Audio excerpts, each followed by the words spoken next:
So hello everyone and good morning सभी को। उम्मीद करता हूँ मेरी वॉइस प्रॉपर आ रही है सभी तक। एक बार कंफर्म करेंगे।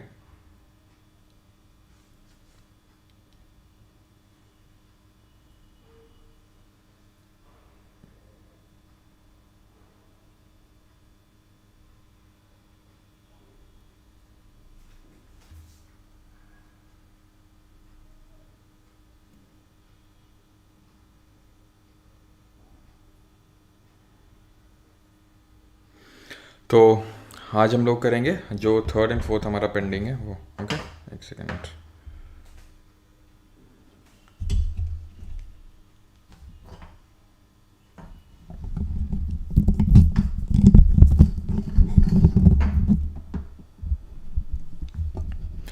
ठीक है, तो mock number third and fourth start किया जाए।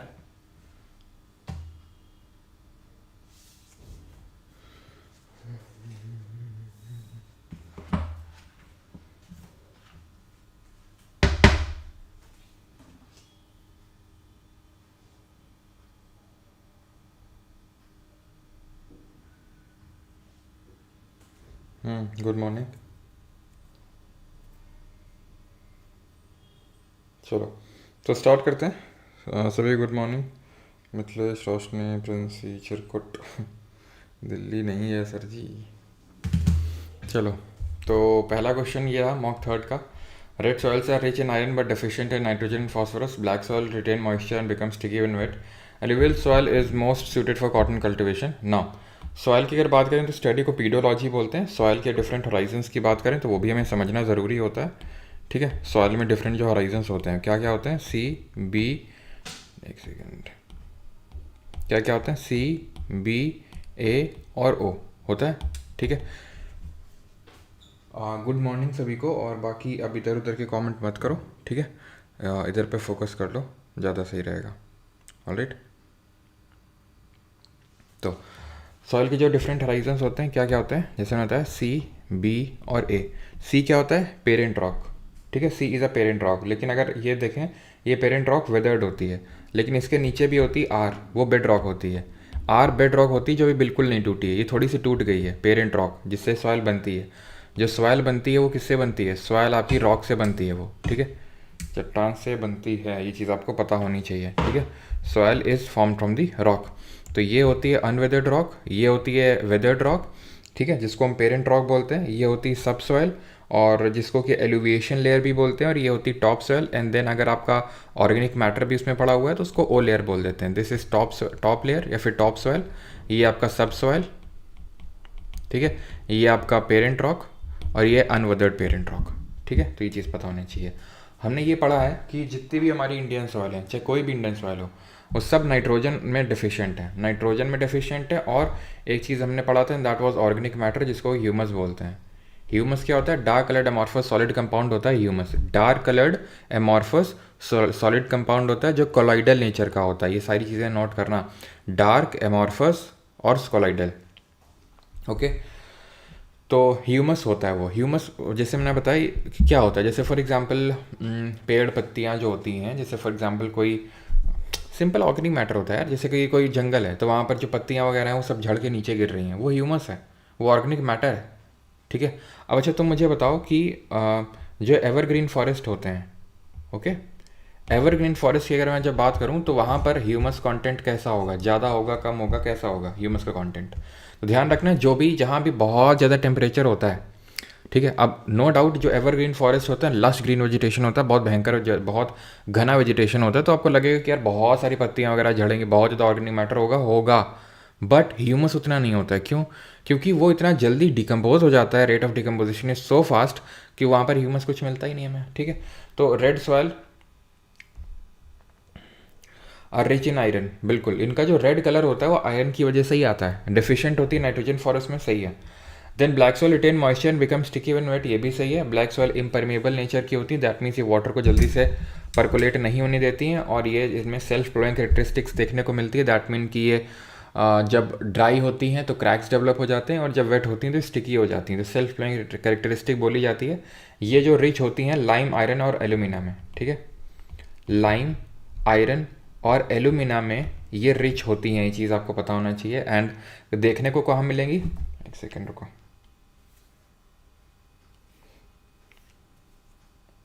देखने को कहाँ पे मिलेंगी ये?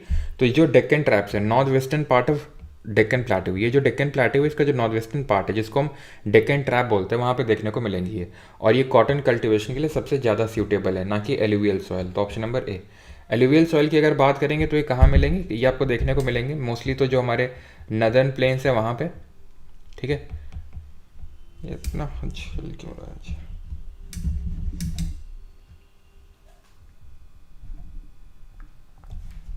ठीक है, तो जो हमारे नदर्न प्लेन्स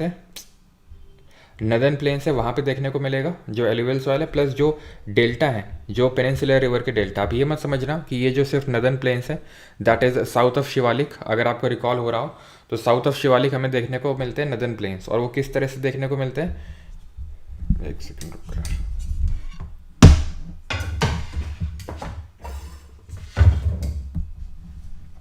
ठीक है, तो वो किस तरह से देखने को मिलते हैं? तो हमें कुछ इस तरह से देखने को मिलते हैं कि सबसे पहले तो हमें देखने को मिलते हैं ये भाबर, ठीक है, ये भाबर बेल्ट होता है। देन इसके बाद आता है तराई, ये भाबर होता है, ये तराई होता है, एंड देन आता है आपका ये alluvial flood plains. Clear? Bhabar ये एक ऐसा नैरो बेल्ट होता है, वाइड बेल्ट होता है, नैरो होता है। कितना इसका विड्थ होता है जरा बताओ? 8 से 16 किलोमीटर का इसका विड्थ होता है, नैरो बेल्ट होता है ये। देन वहीं अगर बात करेंगे ठीक है, वहीं अगर बात करेंगे तराई, तो तराई काफ़ी माशी स्वैम्पी एरिया होता है, दलदली क्षेत्र होता है। यहाँ पर जो स्ट्रीम ऑफ रिवर होती हैं वो डिसअपियर हो जाती हैं, यहाँ पे स्ट्रीम ऑफ रिवर रीअपियर होती हैं। और जो तराई होता है ये वाइड होता है, 15 से लगभग 20, ठीक है, फिर 10 से 20 होता है। ये 8 से 16 किलोमीटर होता है, नैरो होता है, ये वाइड होता है। लश ग्रीन वेजिटेशन जैसे मैंने बताया, स्ट्रीम ऑफ रिवर रीअपियर होंगी, एंड काफ़ी मार्शी और स्वैम्पी एरिया होता है। एंड इसके साउथ में हमें देखने को मिलेगा एलुवियल फ्लड प्लेन्स, जिसको कि हम 2 पार्ट में डिवाइड करते हैं। एक को बोलते हैं खादर और एक को बोलते हैं भांगर। खादर होता है नई जलोढ़, that is newer alluvium, and भांगर होता है ओल्डर एलुवियम, यानी कि पुरानी जलोढ़। ठीक है, तो कल हमने हिमालयास पढ़ा था, तो ग्रेट हिमालय, लेसर हिमालय, शिवालिक, तो शिवालिक के साउथ में ही नदर्न प्लेन्स देखने को मिलते हैं। ठीक है, तो ये चीज़ पता होनी चाहिए। एंड ये जो नदर्न प्लेन्स हैं, उत्तर के मैदान हैं, these are created by the interplay of 3 rivers. Major जो 3 रिवर सिस्टम होते हैं उनके इंटरप्ले से बनता है, एक तो ब्रह्मपुत्रा, इंडस और गंगा। ये चीज़ हमें क्लियर होनी चाहिए। ठीक है, रेड सॉइल के रिगार्डिंग एक फैक्ट याद रखना है हमें, एंड दैट इज़ कि रेड सॉइल कहाँ मिलती है? जहाँ पर बहुत ही कम बारिश होती है वहाँ पे। जैसे for example piedmont zone of western Ghat, तो जो वेस्टर्न घाट होते हैं उनका ये इधर जो लीवर्ड साइड होता है और उसका भी ये फुटहिल होता है, वहाँ पे देखने को मिलता है पीडमॉन्ट जोन ऑफ वेस्टर्न घाट। और जो तमिलनाडु और आंध्रा के जो रीजन होंगे जहाँ पर कम रेनफॉल होती है वहाँ पे। वहीं पर अगर हम बात करें तो साउथ में ही आपको मेनली एक सॉइल मिलती है जिसको हम बोलते हैं लैटराइट सॉइल। लैटराइट जो है, ये वर्ड जो है लेटर, जिसका मतलब होता है ब्रिक, उससे डिराइव्ड है। तो इसको ब्रिक बनाने के लिए यूज़ करते हैं लैटराइट को। ठीक है, ये चीज़ ध्यान रखिएगा। प्लस ये कहाँ मिलती है? जहाँ पर हैवी रेनफॉल होगा। ठीक है, हैवी रेनफॉल होगा वहाँ पे देखने को मिलती है लैटेराइट। ये रेनफॉल्स, हैवी जब रेनफॉल होता है तो उसकी वजह से क्या होता है? लीचिंग हो जाती है। लीचिंग का मतलब है निच्छालन प्रक्रिया होती है। लीचिंग से क्या होता है? जो इंपॉर्टेंट मिनरल्स होते हैं वो वॉश अवे हो जाते हैं, वो धुल जाते हैं। तो क्या होता है कि भाई मिनरल नहीं रहते हैं उसमें, तो लैटेराइट वो बन जाती है सॉइल। एंड ये चीज़ पता होनी चाहिए कि it is fit for cultivation of what? Fit for cultivation of coffee हो गया, आपका टी हो गया, इसके कल्टिवेशन के लिए काफ़ी अच्छी मानी जाती है लैटेराइट। ओके, तो ये सारी हो गई। जैसे और भी सॉइल होती हैं, लेकिन मोर इम्पॉर्टेंटली तो ये हमारी 4 होती हैं। एलुवियल सॉइल जो है सबसे ज़्यादा पाई जाती है इंडिया में, सबसे ज़्यादा। ठीक है, ठीक है, सबसे ज़्यादा यहाँ पर क्या देखने को मिलता है? एलुवियल सॉइल की अगर बात करेंगे तो इंडिया में 40% ये है। देन उसके बाद 15% ये आपको देखने को मिलेगा रेड सॉइल, मतलब सबसे ज़्यादा एलुवियल है, देन रेड है, देन ब्लैक सॉइल है, देन उसके बाद लैटेराइट सॉइल आएगा। और भी होती हैं, जैसे एरिड सॉइल होती है, एरिड हमें वहाँ पे देखने को मिलती है जहाँ कम बारिश होती है। साथ ही साथ जो अल्कलाइन सॉइल होती है वो भी वहीं पे हमें देखने को मिलती है जहाँ पर रेट ऑफ इवापोरेशन ज़्यादा होता है रेट ऑफ प्रेसिपिटेशन से। ठीक है, article 368 empowers the parliament to amend the constitution. 44th amendment act remove the right to property from part number 3. Now talking about, अब कल पॉलिटी का बम शॉट है। ठीक है, तो आ जाना सभी लोग, कल पॉलिटी हम करेंगे सुबह पूरी ख़त्म। ओके,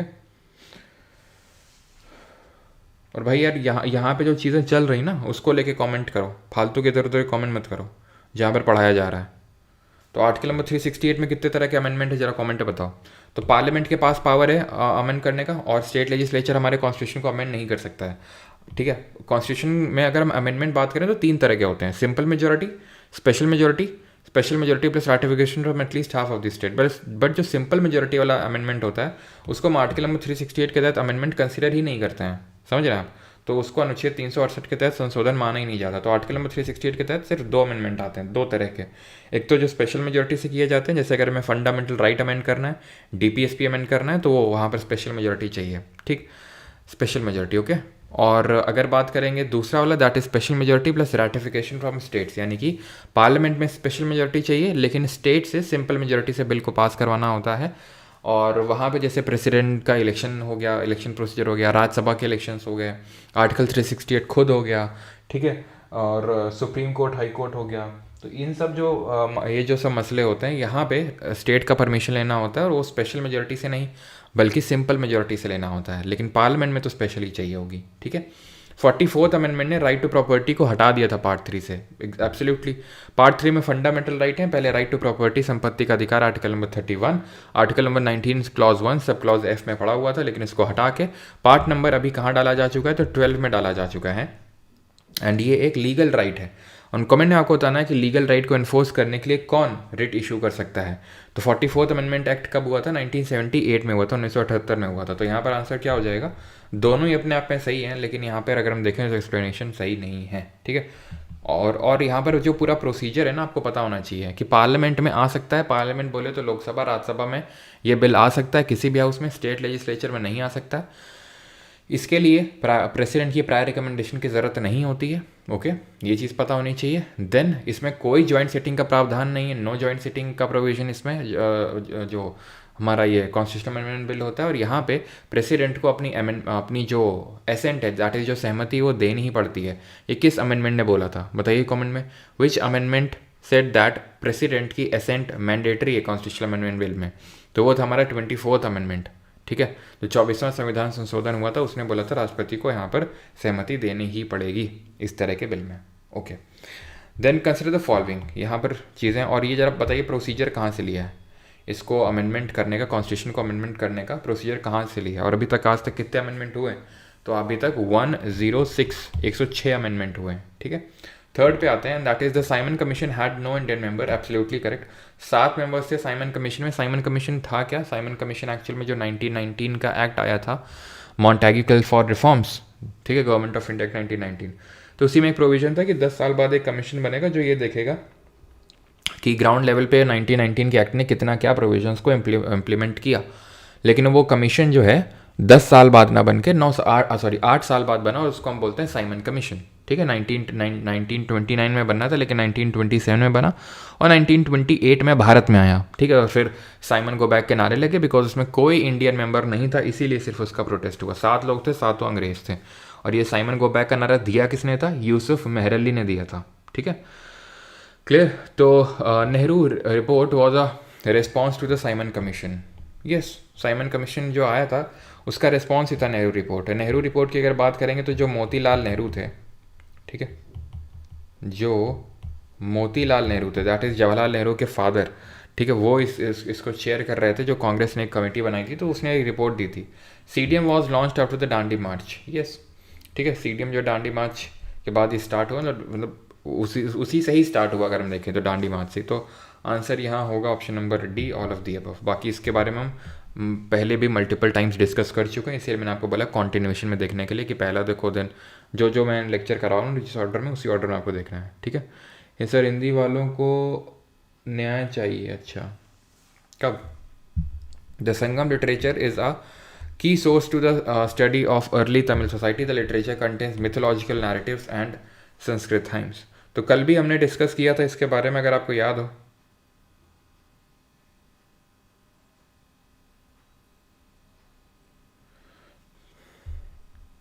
ठीक है, तो कल भी हम लोगों ने इसके बारे में डिस्कस किया था, अगर आपको याद हो। याद है कि नहीं है बताओ?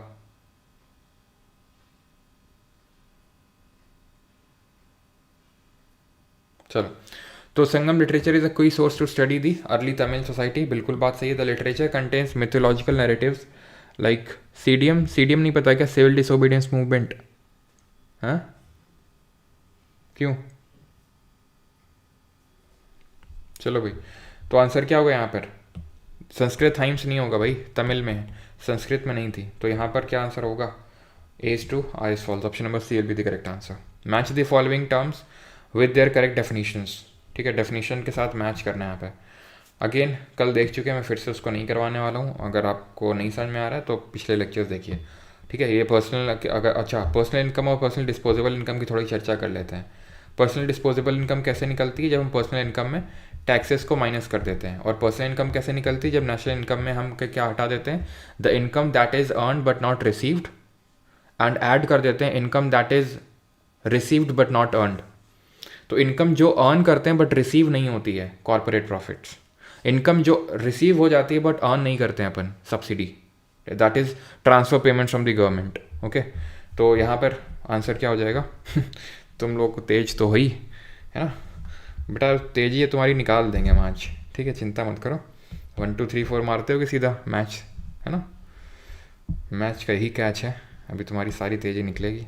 Consider the following.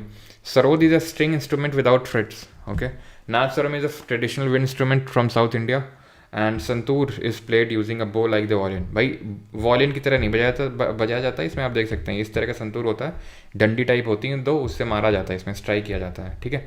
तो it is also stringed instrument that is तंतुवाद्य यंत्र है, तो तीसरा वाला तो होगा नहीं। गया गया गया।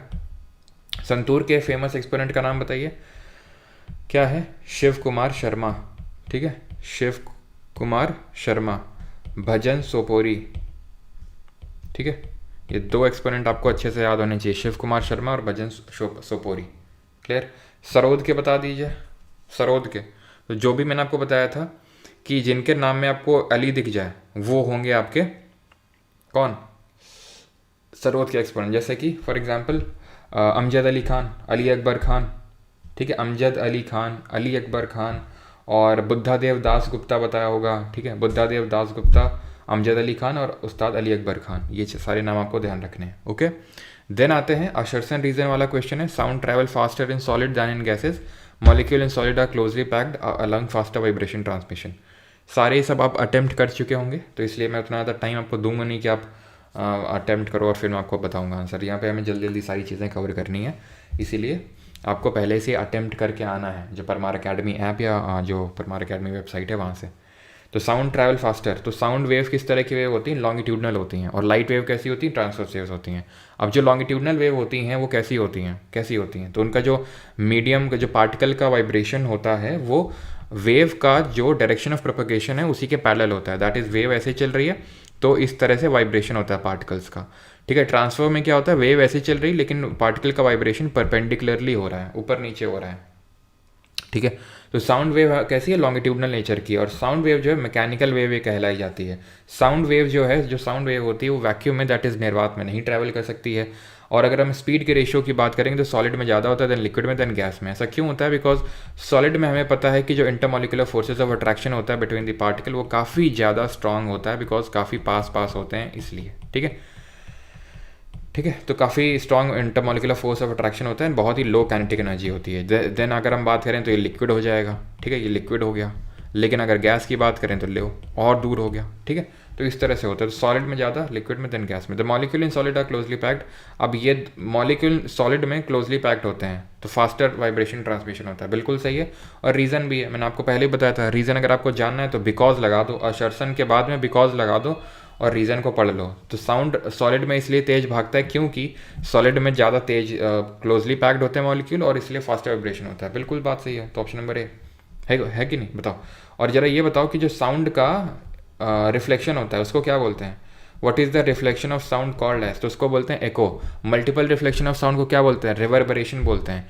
एक क्लियर एको सुनने के लिए मिनिमम डिस्टेंस कितनी होनी चाहिए सोर्स और रिफ्लेक्टर के बीच में?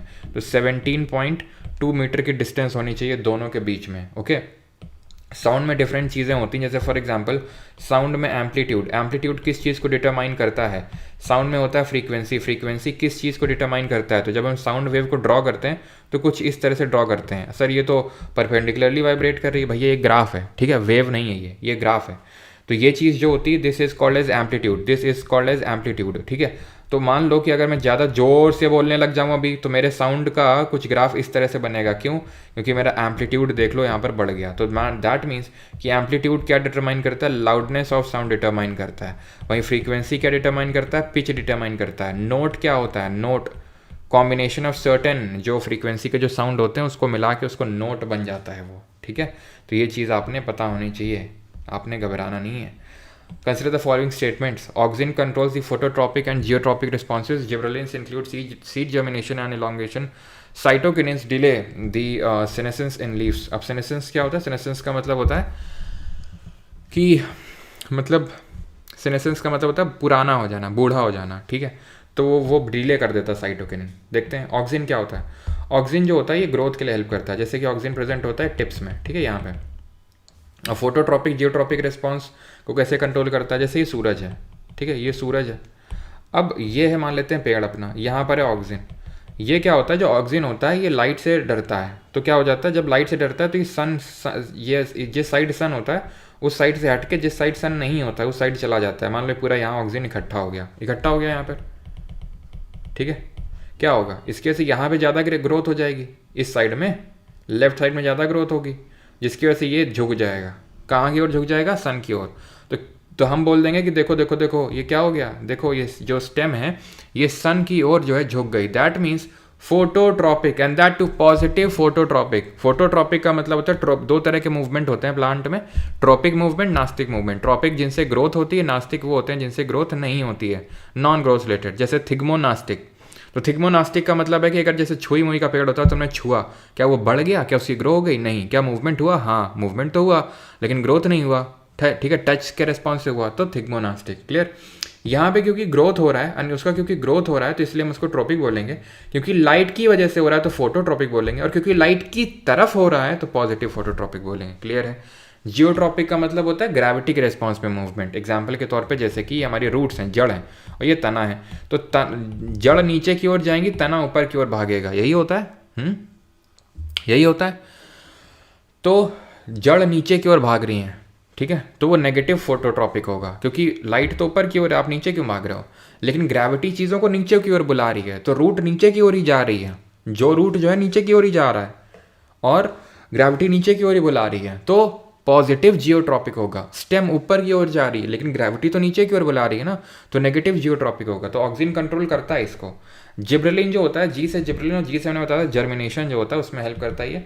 एंड साइटोकिनिन डिले सेनेसेंस, ये सही होगा। साइटोकिनिन मतलब, साइटो मतलब सेल, किनिन मतलब डिवीजन, तो सेल डिवीजन में ये क्या करता है, सेल डिवीजन में हेल्प करता है। तो सेल डिवीजन जैसे फॉर एग्जांपल हम लोग हैं, ठीक है, हमारी अगर सेल डिवाइड होना बंद हो जाएँ, ठीक है, तो हम थोड़े थोड़े बूढ़े टाइप लगने लगेंगे ना, और अगर सेल डिवाइड होती रहे तो हम यंग लगेंगे। तो उसी तरह प्लांट में भी होता है। क्लियर हो गया यहाँ तक, ऑल राइट। तोलका पीएम, ओके, ठीक है, चलो आगे बढ़ते हैं। और भी होते हैं, जैसे कि अगर हाइड्रोट्रॉपिक होता है, पानी की वजह से अगर मूवमेंट होता है तो पानी नीचे की ओर बुला रहा है क्योंकि पानी नीचे है, तो रूट्स जो होती हैं पॉजिटिव हाइड्रोट्रॉपिक मूवमेंट दिखाती हैं, स्टेम नेगेटिव हाइड्रोट्रॉपिक दिखाती हैं। एंड कीमोट्रॉपिज्म क्या होता है, केमिकल के रिस्पॉन्स में जो मूवमेंट होता है उसको कीमोट्रॉपिज्म बोलते हैं, और वो हम पढ़ते हैं जब हम फ्लावर का या फिर फ्लावर में वो रिप्रोडक्शन देखते हैं तब हम कीमोट्रॉपिज्म देखते हैं। अभी आपको समझ में भी नहीं आएगा अगर आपको नहीं आता है तो, ठीक है, तो इसलिए मैं आगे बताऊंगा वो। Okay, NTPC admit card show नहीं हो रहा है, बड़े खुश हो रहे हो नितेश, क्या बात है। अच्छा 1 2 3 तो मज़े मार लो बेटा, मार मत लो, जितने मारने थे मार लिए तुम लोगों ने, बहुत हो गया, ठीक है। अब तुम लोग के सारे मज़े हम दिलवाएंगे, बहुत 1 2 3 4 1 2 3 4 खेला तुम लोगों ने, ठीक है। तो मीका जो है सबसे टॉप मोस्ट प्रोड्यूसर झारखंड है, बॉक्साइट का उड़ीसा है। अच्छा, बॉक्साइट का उड़ीसा तो है, लेकिन उड़ीसा में एक, मैंने आपको पंचपट माली डिपॉजिट बताऊंगी किस डिस्ट्रिक्ट में है। तो उड़ीसा टॉप प्रोड्यूसर है इंडिया में, ऑस्ट्रेलिया वर्ल्ड में है पूरा, ठीक है। तो पंचपट माली डिपॉजिट बताया था उड़ीसा में, कहाँ है, कोरापुट में है, ध्यान रखना, याद रहेगा, क्यों याद रहेगी इतनी चीज़। मीका मेटल है कि नॉन मेटल है, और बॉक्साइट किसकी ओर है, किस मेटल की ओर है बॉक्साइट, और मीका मेटल है कि नॉन मेटल है, तो बॉक्साइट पहली बात तो किसकी ओर है, एल्यूमिनियम की, और मीका जो है नॉन मेटल है, ठीक, नॉन मेटल है, और हमारी अर्थ क्रस्ट में 4% पाया जाता है, ये चीज़ को भी ध्यान रखना, ठीक है। और सबसे ज़्यादा जैसे क्या लिखा हुआ है झारखंड में, और राजस्थान में, अगर राजस्थान में भी है, आंध्रा में भी है, तो झारखंड, राजस्थान, आंध्रा, ये 3 पॉइंट्स आपको ध्यान रखने हैं, ठीक है। जो आपका झारखंड में ये क्या बोलते हैं, कोडरमा, गया, हजारीबाग जो बेल्ट है पूरा, कोडरमा, गया, हजारीबाग बेल्ट, वहाँ पे देखने को मिलेगा ये, ठीक है। देन आयरन ओर पे आ जाते हैं। तो आयरन ओर छत्तीसगढ़ में सबसे ज़्यादा, यस। आयरन की हम मेनली दो पढ़ते हैं, और मैग्नेटाइट, हेमेटाइट। मैग्नेटाइट में आयरन ज़्यादा होता है, आयरन का कंटेंट, और हेमेटाइट में कम होता है। ये चीज़ पता होनी चाहिए हमको, मैग्नेटाइट में ज़्यादा, हेमेटाइट में कम। ये तो हो गया अगर हम बात कर रहे हैं मेजर लोकेशन छत्तीसगढ़ है, ठीक है। लेकिन अगर बात करें रिजर्व सबसे ज़्यादा कहाँ पे हैं, रिजर्व्स, ठीक है, रिजर्व्स उड़ीसा में, उड़ीसा में। और चार मैंने तुम्हें मेजर आयरन ओर बेल्ट बताए हैं। कौन कौन से बेल्ट, कौन से चार आयरन ओर बेल्ट हैं? एक तो उड़ीसा झारखंड बेल्ट, एक दुर्ग बस्तर चंद्रपुर बेल्ट, दुर्ग बस्तर चंद्रपुर बेल्ट जो छत्तीसगढ़ के आसपास देखने को मिलेगा। Then Maharashtra Goa belt, and then Karnataka में जो देखने को मिलेगा बेल्लारी, मैं पूरा लिख ही देता हूँ यार, नहीं तो बेल्लारी, चित्रदुर्ग, चिकमंगलूर तुमकूर बेल्ट, ठीक है। दो सेट करने, थोड़ा सा तेजी से करेंगे। तो ये चार बेल्ट होते हैं, ध्यान रखना आयरन ओर के। DPSP are borrowed from the Irish constitution, the answer is yes, ठीक है। अब उसने कहाँ से स्पेन से बोरो किया उससे हमें लेना देना नहीं है, ठीक है। हमने कहाँ से लिया उससे मतलब है, ठीक है। और आयरलैंड ने और क्या क्या आयरलैंड से लिया हमने, तो आयरलैंड से हमने रेड लिया है, ठीक है। इससे हम पढ़ते ना आयरलैंड, तो RED निकाल लो, RED। D से DPSP हो गया, E से इलेक्शन टू राज्यसभा हो गया, और R से क्या हो गया बताओ? सॉरी, R से तो इलेक्शन टू राज्यसभा हो गया, और E से इलेक्शन किसका हो गया जरा बताओ? किसका इलेक्शन हमने पढ़ा था जो हमने डी यहाँ से बोरो किया है, जल्दी बताओ। अगला है, और बाकी तो आपको पता ही होगा कि क्या कि पार्ट नंबर 4 में है, एंड 36 से 51 है। तो किसका इलेक्शन है? प्रेसिडेंट का इलेक्शन है, ये ध्यान रखना, ठीक है। Nomination to Rajya Sabha, election to president and DPSP, ये तीन चीज़ें हमने बोरो करी यहाँ से। क्लियर थी चीज़ें? देन आगे बढ़ते हैं। Procedure for amendment is borrowed from US constitution, बिल्कुल गलत बात है। क्यों? क्योंकि साउथ अफ्रीका से बोरो किए, अभी हमने देखा थोड़ी देर पहले, गलत, कट हो गया। Vijayanagara rulers maintained a strong, और हमने US से क्या लिया है? Independence of judiciary, that is न्यायपालिका की स्वतंत्रता लिया है, ठीक है। और जुडिशियल रिव्यू लिया है, न्यायिक समीक्षा लिया है, रिमूवल ऑफ प्रेसिडेंट लिया है, रिमूवल ऑफ जजेस of supreme court and high court लिया है, फंडामेंटल राइट्स लिए हैं, ठीक है। और जो ड्यू प्रोसेस ऑफ लॉ है, हमारे कॉन्स्टिट्यूशन में कहीं लिखा नहीं है, बट ये भी एक US का कॉन्सेप्ट है जो मेनका गांधी केस में इवॉल्व हुआ था, निकल के आया था, सुप्रीम कोर्ट ने बोला था, ओके।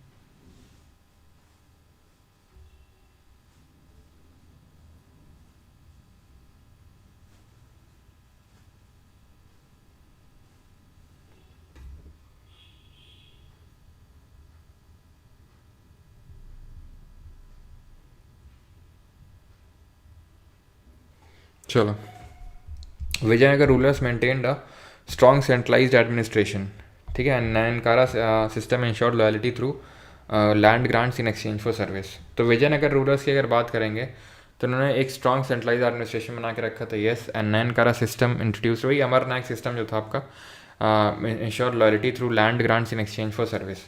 जैसे एकता सिस्टम हम पढ़ते हैं दिल्ली सल्तनत में, जिसको किसने इंट्रोड्यूस किया था जरा बताइए, और किसने अबॉलिश किया था? तो उसी तरह से विजयनगर एम्पायर में ये अमरनायक सिस्टम में नयनकारा सिस्टम निकल गया है, जहाँ पर लैंड ग्रांट दिए जाते थे मिलिट्री जो कमांडर होते थे उनको, और उनके अवज में उनको क्या करना होता था?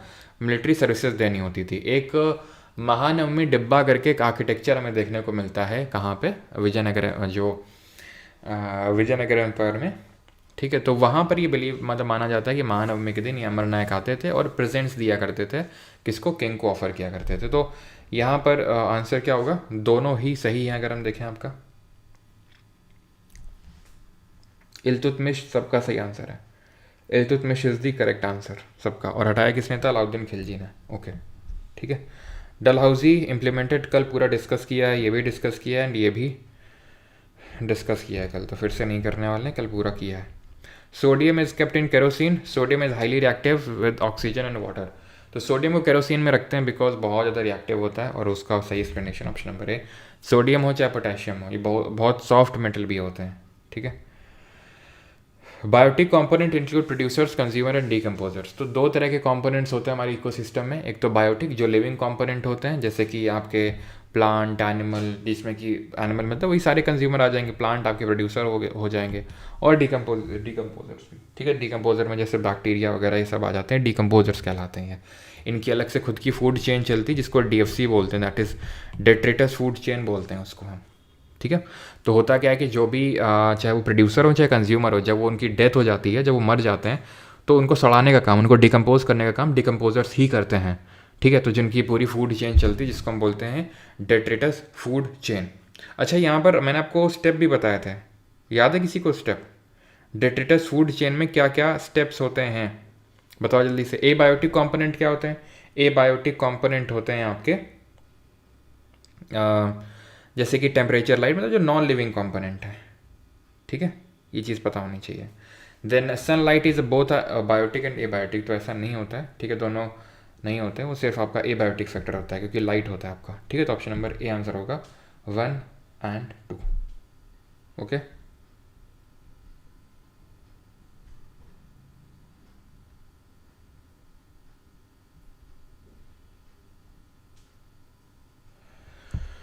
हाँ सर, ये टीचर्स आपस में कंट्रोवर्सी कर रहे हैं, समझ नहीं आ रहा है।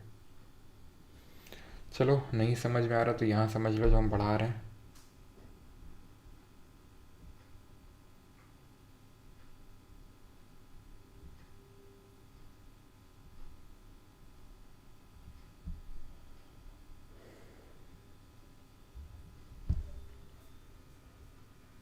सर क्वेश्चन नंबर 10 में प्रोसीजर बोला है तो US सही ही होगा ना सर? आंसर डी होगा ना अभी क्या बता रहे थे, साउथ अफ्रीका है, हैं? क्यों? अभी जब हम बोल रहे थे साउथ अफ्रीका, वो क्या था? वो साउथ अफ्रीका से लिया प्रोसीजर।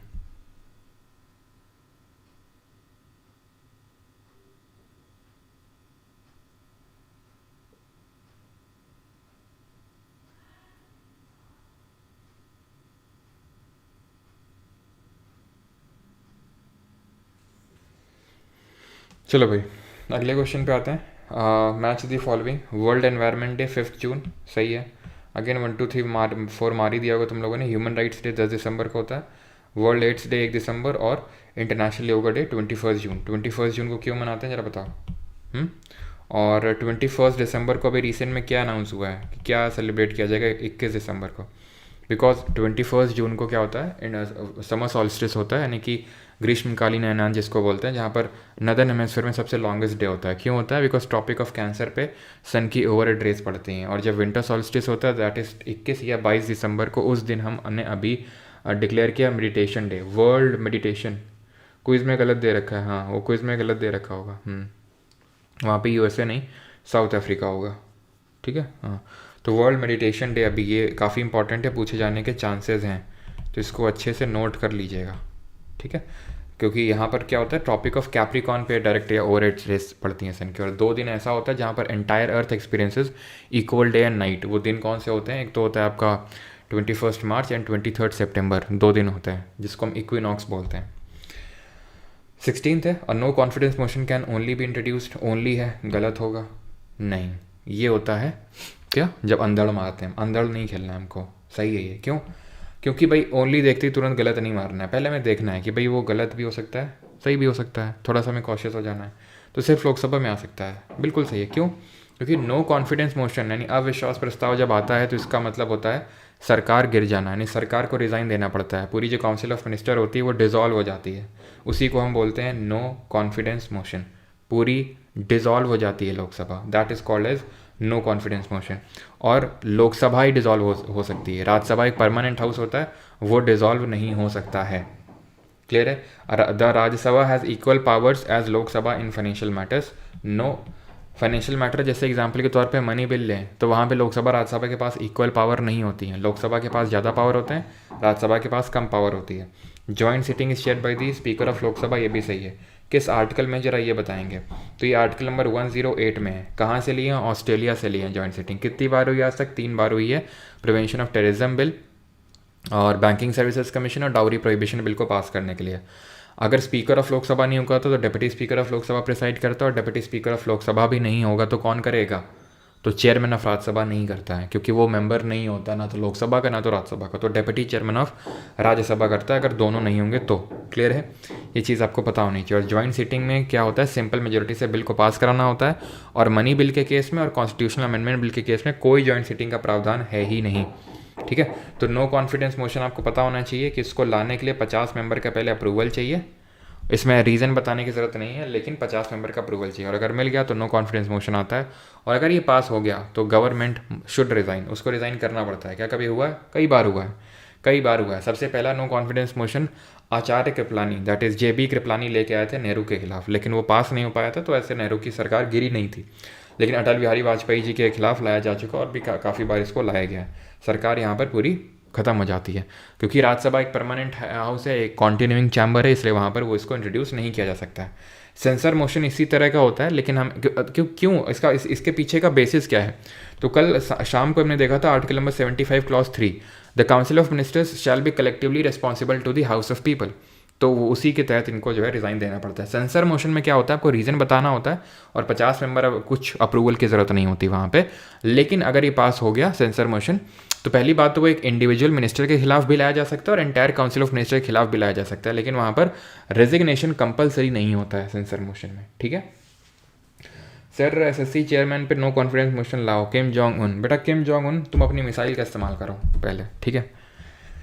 कब तक छुपा के रखोगे ऐसे? Tropical deciduous forest are most widespread in India. तो सबसे ज़्यादा आपको ट्रॉपिकल डेसिडुअस फॉरेस्ट देखने को मिलते हैं उष्णकटिबंधीय पर्णपाती वन। अच्छा, ट्रॉपिकल डेसिडुअस, ठीक है, पहले हम पढ़ते हैं। ठीक है, सही है, ये स्टेटमेंट सही है, असर्शन सही है। They are adapted to dry season and shed leaves during drought, ये भी सही है। कि they are adapted to dry season, और ये पत्तियाँ गिराते हैं जब सूखा होता है, ड्रॉट का समय होता है। सही है, क्या सही एक्सप्लेनेशन है? लगाओ बिकॉज लगाओ इसके बाद। ट्रॉपिकल डेसिडुअस सबसे ज़्यादा फैले हुए हैं भारत में, क्योंकि वो ड्राई सीजन से अडेप्टेड हैं, क्योंकि वो सूखे मौसम में भी रह सकते हैं। हाँ, बात तो सही है, और इंडिया में सूखा मौसम होता है, तो सही एक्सप्लेनेशन है। अब ट्रॉपिकल डेसिडुअस जो होते हैं ये दो तरह के होते हैं, एक तो मॉइस्ट और ड्राई। ठीक है, कैसे होते हैं? एक तो मॉइस्ट डेसिडुअस और ड्राई डेसिडुअस।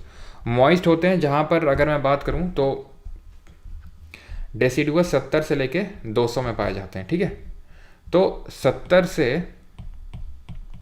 अगर 150 है तो ड्राई, और 150 से 200 है तो मॉइस्ट।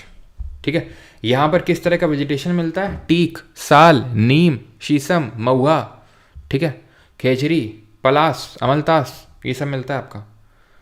ठीक है, खेजरी बोला, इसने हे सीरी सुन लिया। चलो, तो आंसर ठीक है, ऑप्शन नंबर ए यहाँ पर सही आंसर होगा। ठीक है, दोनों सही हैं। और एवरग्रीन फॉरेस्ट को एवरग्रीन क्यों बोलते हैं, सदाबहार क्यों बोलते हैं? क्योंकि उनकी जो लीव्स हैं वो एक साथ लीव्स शेड नहीं करते हैं, जो उनके पेड़ होते हैं वो टाइम टाइम पे करते हैं। ठीक है, इसलिए उनको एवरग्रीन बोलते हैं। ऐसा नहीं कि उनकी जो लीव्स होती हैं वो कभी शेड नहीं होती हैं। ठीक सर, मैं 13 अगस्त का NTPC एग्ज़ाम में कौन सी प्लेलिस्ट वीडियो को फॉलो करूं? कर लो यार, जो भी अब करते चले आ रहे थे। ओके, और इनको ध्यान रखना, मानसून फॉरेस्ट के नाम से भी जानते हैं, मानसून फॉरेस्ट के नाम से भी जाने जाते हैं। ठीक है, अच्छा ये बताओ, टुसॉकी जो ग्रास होती है जिसको गुच्छ ग्रास भी बोलते हैं, वो कहाँ पे ग्रो होती है? टुसॉकी ग्रास। और ये कहाँ पाए जाते हैं ट्रॉपिकल डेसिडुअस?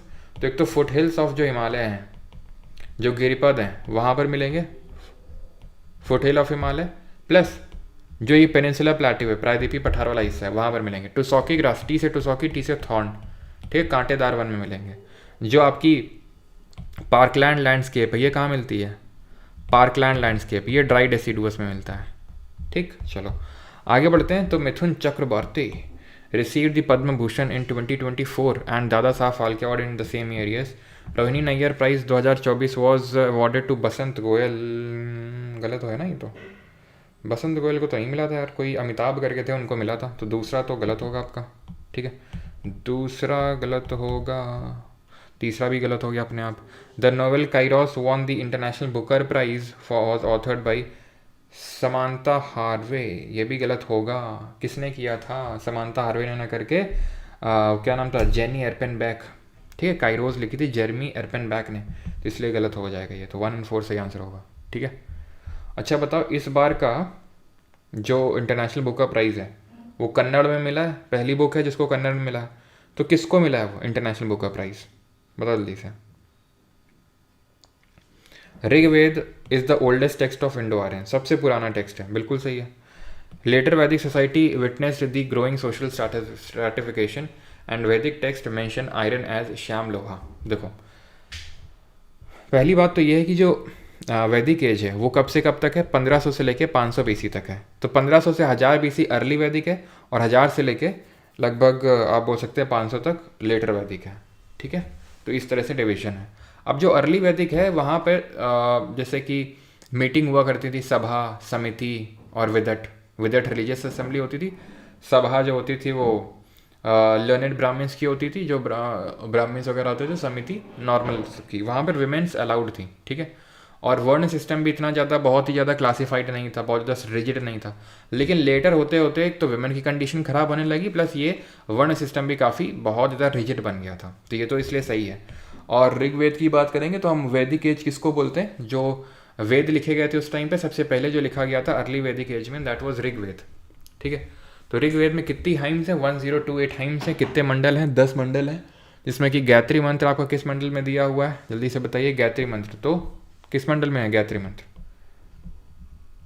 भगवान सोम 9th मंडल, ठीक है। पुरुषोत्तम की हाइम 10th मंडल, ये सब आपको पता होना चाहिए। और जो अभी मैंने पूछा था इंटरनेशनल बुक का प्राइस 2025, वो किसको मिला है, बानू मुश्ताक को मिला है। हार्ट लैम्प के लिए बहुत इंपॉर्टेंट है, ध्यान रखना, कन्नड़ में मिला है। और इसको ट्रांसलेट किसने किया, दीपा भट्टी जो है उन्होंने ट्रांसलेट किया। आधा रुपये मिलता है इसमें, ठीक है।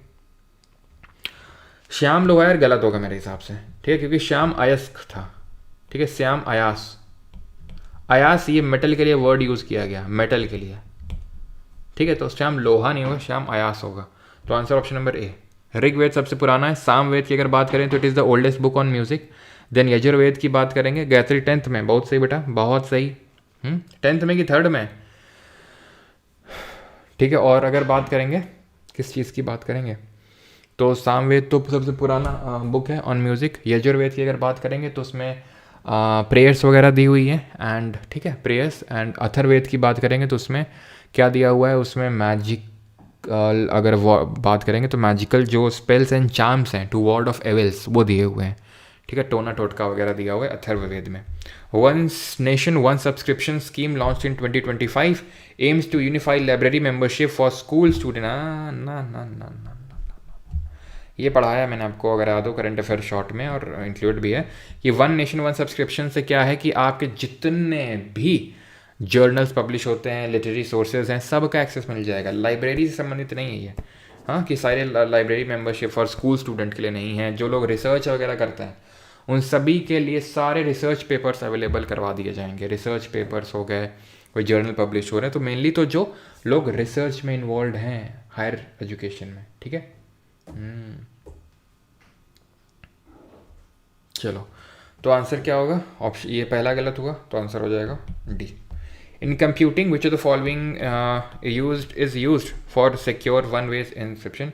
हैश फंक्शन होता है, रटने की ज़रूरत नहीं है, वो ऐसे ही नए नए क्वेश्चन डाल दिए जाते हैं तो दैट की सरप्राइज़ मिले आपको। बाकी तो जब आंसर की आएगी सिलेक्शन पोस्ट की तो थोड़ा और क्लैरिटी मिलेगी। ग्वालियर घराना इज़ द ओल्डेस्ट ख्याल घराना, true, yes. Patiala gharana is known for intricate taans and bolbaant, yes. Agra gharana है फोकसेस एक्सक्लूसिवली ऑन अब ये देखो एक्सट्रीम है, कैसे एक्सट्रीम है, देखो एक्सक्लूसिव का मतलब होता है ये सिर्फ एक ही चीज़ से डील करता है, that is instrumental music. Exclusively, all, never, none, only, these are extreme keyword. मैं पिछले 2 साल से ये चीज़ रट रहा हूँ, आपको समझ में आनी चाहिए चीज़, ठीक है। जो काफ़ी लोग अब कॉपी करने लगे हैं वैसे और खैर जो लोग, चलो खैर, तो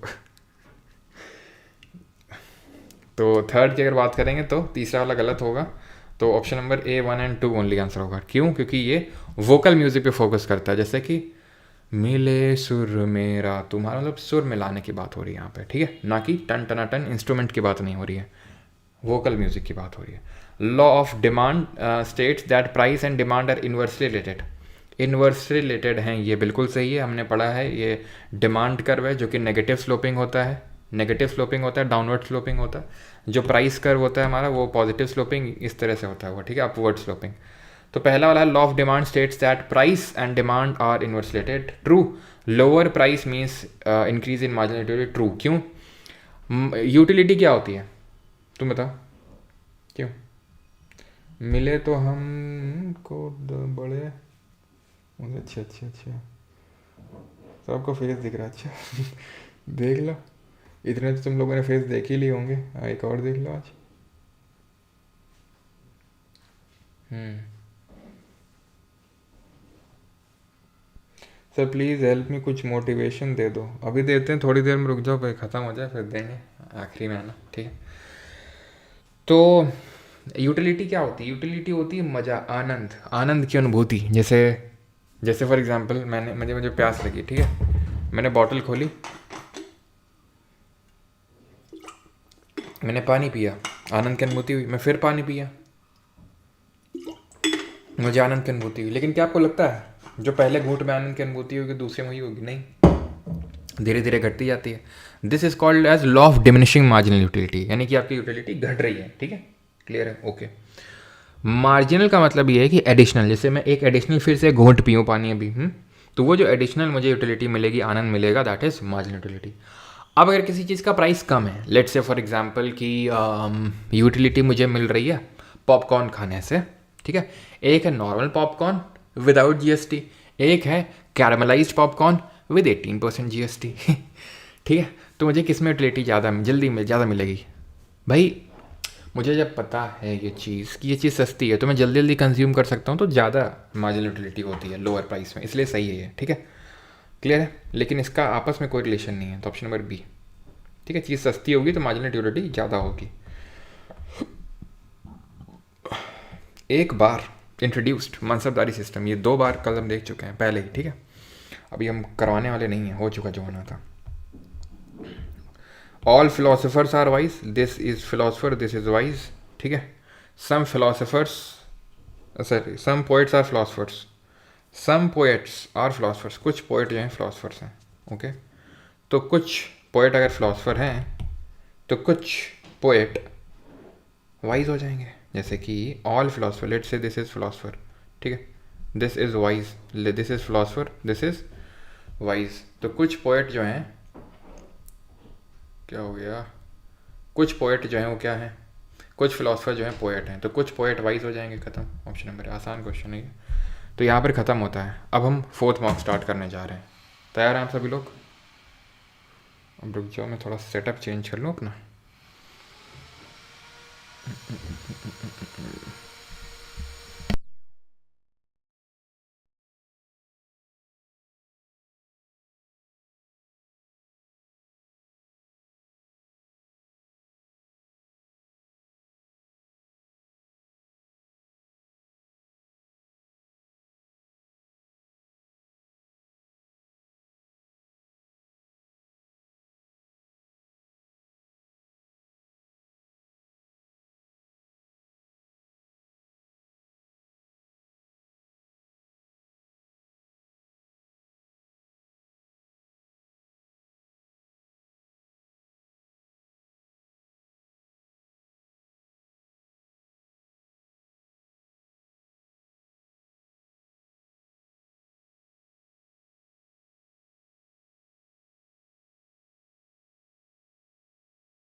चलिए स्टार्ट करते हैं अभी मॉक नंबर 4।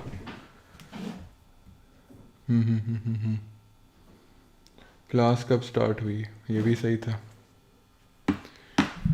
बस अभी 2 मिनट ही हुए,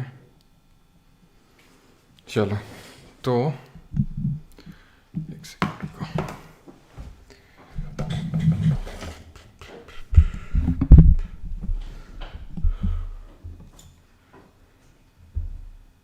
चलो तो ये है मॉक नंबर 4 और इसका है ये पहला question, that is the asthenosphere allows tectonic plates to move over it due to partial melting.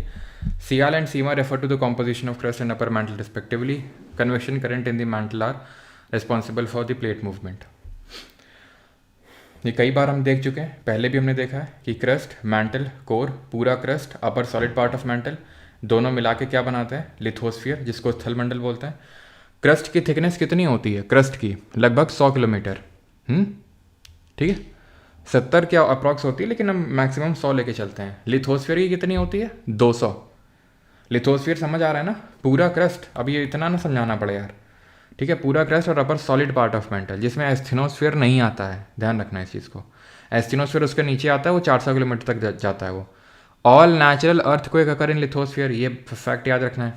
और कॉन्टिनेंटल क्रस्ट और ओशनिक क्रस्ट दो तरह की होती है। कॉन्टिनेंटल जो होती है मोटी होती है, ओशनिक पतली होती है लेकिन भारी होती है, डेंसर होती है, ये लाइटर होती है लेकिन ये थिक होती है, और ये बनी होती है ग्रेनिटिक रॉक की। कॉन्टिनेंटल वाली ग्रेनिटिक रॉक की बनी होती है, ओशनिक वाली बसाल्टिक रॉक की बनी होती है, ये चीज़ आपको ध्यान में रखना है। एस्थेनोस का मतलब होता है वीक, ठीक है, वीक होती है, और यही होता है जो मैंटल या फिर आप बोल सकते हैं, सॉरी, जो मैग्मा, जो आपका लावा होता है, उसी का सोर्स होता है एस्थेनोस्फीयर। सही है, okay. Sial sima refer to the composition of crust and upper mantle respectively, सही है। आई नो वहाँ पर गलत दिया होगा शायद, जितना मुझे याद है। तो सियाल मतलब सिलिका और एल्यूमिनियम, और सीमा का मतलब होता है सिलिका और मैग्नीशियम, ठीक है। तो ये होता है आपका सियाल, ये होता है सीमा, और ये जो कोर होता है ये नीफे बोलते हैं इसको, ठीक है। नीफे मतलब होता है निकल और आयरन, दो पार्ट में डिवाइड होता है, आउटर कोर होता है, इनर कोर होता है। इनर कोर जो होता है वो सॉलिड होता है, आउटर कोर जो होता है, इसी की वजह से अर्थ को उसकी मैग्नेटिक फील्ड मिलती है, ठीक है। Convection current in the mantle are responsible for plate movement, सही है, ऑल ऑफ द अबव। क्या, तो जो एस्थेनोस्फीयर होती है, let's say this is asthenosphere, समझ आ रहा है एस्थेनोस्फीयर, लिथोस्फीयर के नीचे, तो इसमें क्या है, ये मैग्मा है, इसमें क्या होता है, डिफरेंशियल हीटिंग की वजह से इस तरह से कन्वेक्शन करंट डेवलप होते हैं। कन्वेक्शन का मतलब जब अपवर्ड राइज होता है मैग्मा का, और अपवर्ड राइज के बाद ऐसे ट्रैवल करता है, इसी से प्लेट ऐसे ऐसे चलती है, और जब प्लेट खिसकती है तो वहीं से भूकंप आते हैं, वॉल्केनिक एक्टिविटी होती है, और सुनामी आती है। सुनामी क्या होती है, जो अभी आई थी, अभी आई थी कि नहीं सुनामी, यहाँ पे रशिया में, सुनामी का मतलब होता है, जापानीज वर्ड है जिसका मतलब होता है हार्बर वेव्स। तो जब भूकंप आता है समुद्र के अंदर तो सुनामी लाता है, ठीक है। सुनामी एक तरह की वेव्स होती हैं जो अर्थक्वेक की वजह से आती हैं, और अर्थक्वेक जब समुद्र के अंदर उसका फोकस हो, ये क्या है, फोकस ऑफ अर्थक्वेक, फोकस या हाइपोसेंटर, इसके ऊपर जो पॉइंट होता है उसको एपीसेंटर बोलते हैं भूकंप का, ठीक है। ये याद है कि नहीं सभी को,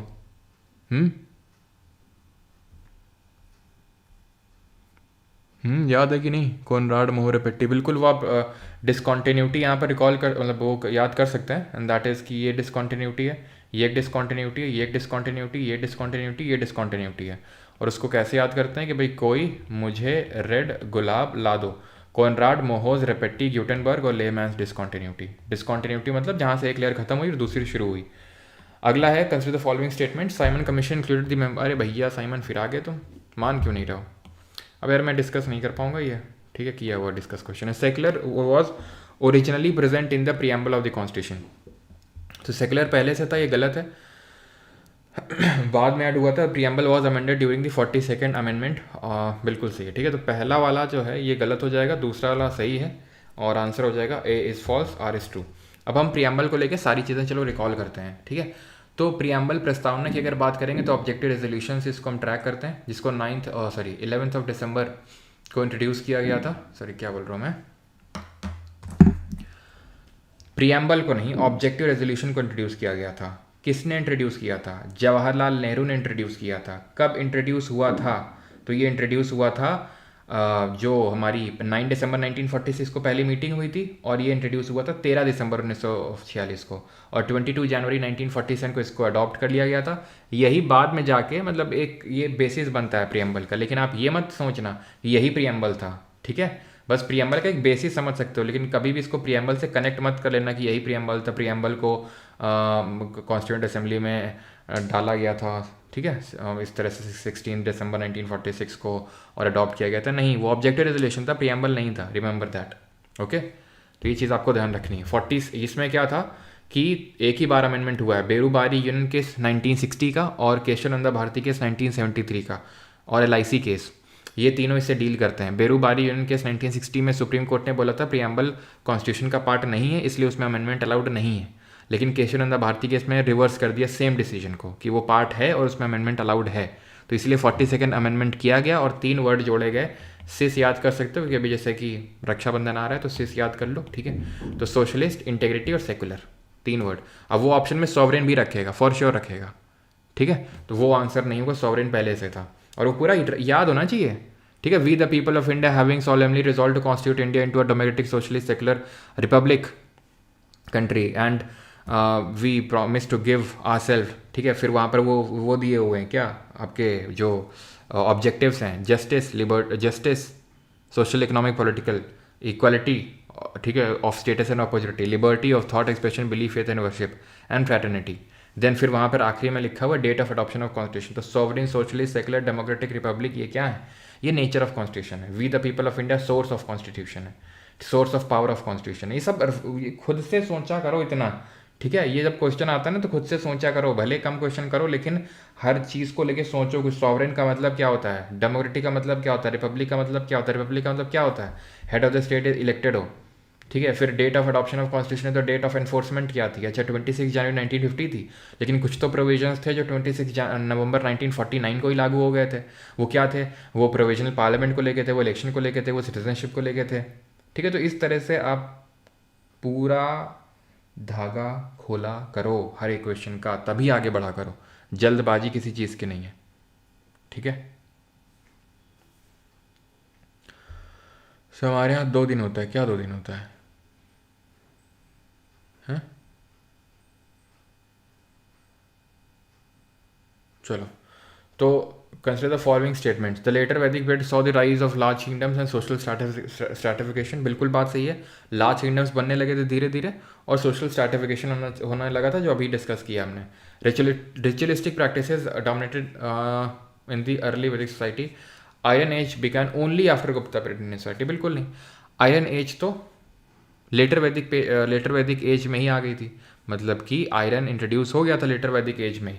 तो तीसरा तो बिल्कुल गलत ही हो जाएगा यहाँ से, तो 1 और 2 ओनली हो जाएगा, ठीक है। चलो, the reaction between baking soda and vinegar results in effervescence. Effervescence का मतलब है जहाँ पे ये CO2 वगैरह निकलती, गैस रिलीज होती है, that is called as effervescence. बिल्कुल सही है। ऐसे ही हम क्या बनाते हैं? बेकिंग पाउडर बनाते हैं। बेकिंग पाउडर कैसे बनता है? जब बेकिंग सोडा क्या होता है? बेकिंग सोडा होता है NaHCO3, ठीक है।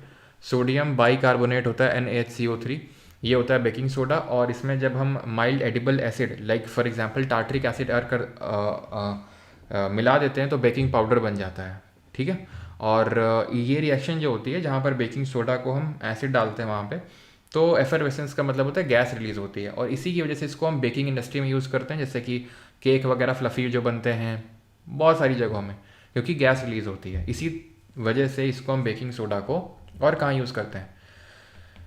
एंटासिड के तौर पे तो यूज़ करते हैं क्योंकि ये बेसिक नेचर का होता है, साथ ही साथ इसको हम आग बुझाने के लिए भी यूज़ करते हैं। Soda acid fire extinguisher, soda acid fire extinguisher, जहाँ पर क्या होता है? सोडा होता है, एसिड होता है मेनली H2SO4, और उसको ऐसे जब दबाते हैं दोनों मिल जाते हैं और CO2 गैस निकलती है, तो उससे आग नहीं लगती है फिर, ठीक है। तो एक तो एंटासिड पेट की एसिडिटी खत्म करने के लिए, और ज़रा बताइए एग्जाम्पल दीजिए एंटासिड के। सोडा एसिड फायर एक्सटिंग्विशर होता है, ठीक है, और बेकिंग पाउडर बनाने के लिए इसका हम इस्तेमाल करते हैं, ठीक है, जैसे पकौड़ाज वगैरह में यूज़ किया जाता है इसको। चलो, तो carbon dioxide is release as a product in the neutralization of base and acid. देखो, रिलीज तो होता है लेकिन सब में रिलीज नहीं होता, तो ये डिस्प्यूटेबल टाइप है अगर मैं बात करूँ तो। इसका आंसर A/R इज फॉल्स भी हो सकता है, एंड ये भी हो सकता है कि दोनों ट्रू हैं, एक्सप्लेनेशन सही नहीं है, ठीक है, क्योंकि निकलती है लेकिन सब में नहीं निकलता है। मेन एसिड बेस का जो रिएक्शन होता है जिसको न्यूट्रलाइजेशन उदासीकरण अभिक्रिया बोलते हैं, उसमें सॉल्ट और वाटर मिलता है, सॉल्ट और वाटर मिलता है। CO2 कोई एक ऐसा मेजर प्रोडक्ट नहीं होता, और कई सारी उसमें न्यूट्रलाइजेशन में तो निकलता तक नहीं है।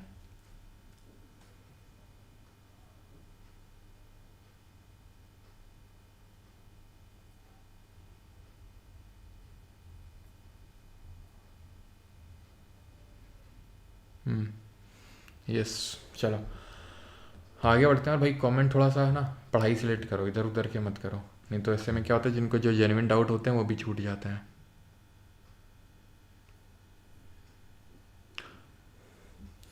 चलो तो यहाँ पर आते हैं अभी।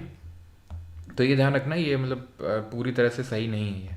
देन आते हैं कंसिडर द फॉलोइंग पेयर्स, और यहाँ से आप ना बेकिंग सोडा के साथ वॉशिंग सोडा भी रिकॉल कर सकते हो यार, ठीक है, रिकॉल करो जल्दी से। वही होता है, फालतू के कमेंट करोगे तो ये सारी चीज़ें होंगी, अगर ढंग के कमेंट करोगे तो मेरा भी और मन लगेगा।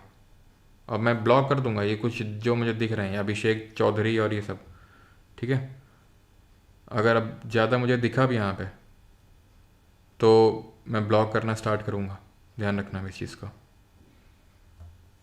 तो वॉशिंग सोडा क्या होता है? वॉशिंग सोडा होता है sodium carbonate that is Na2CO3.10H2O, ये होता है। इसको कहाँ यूज़ करते हैं?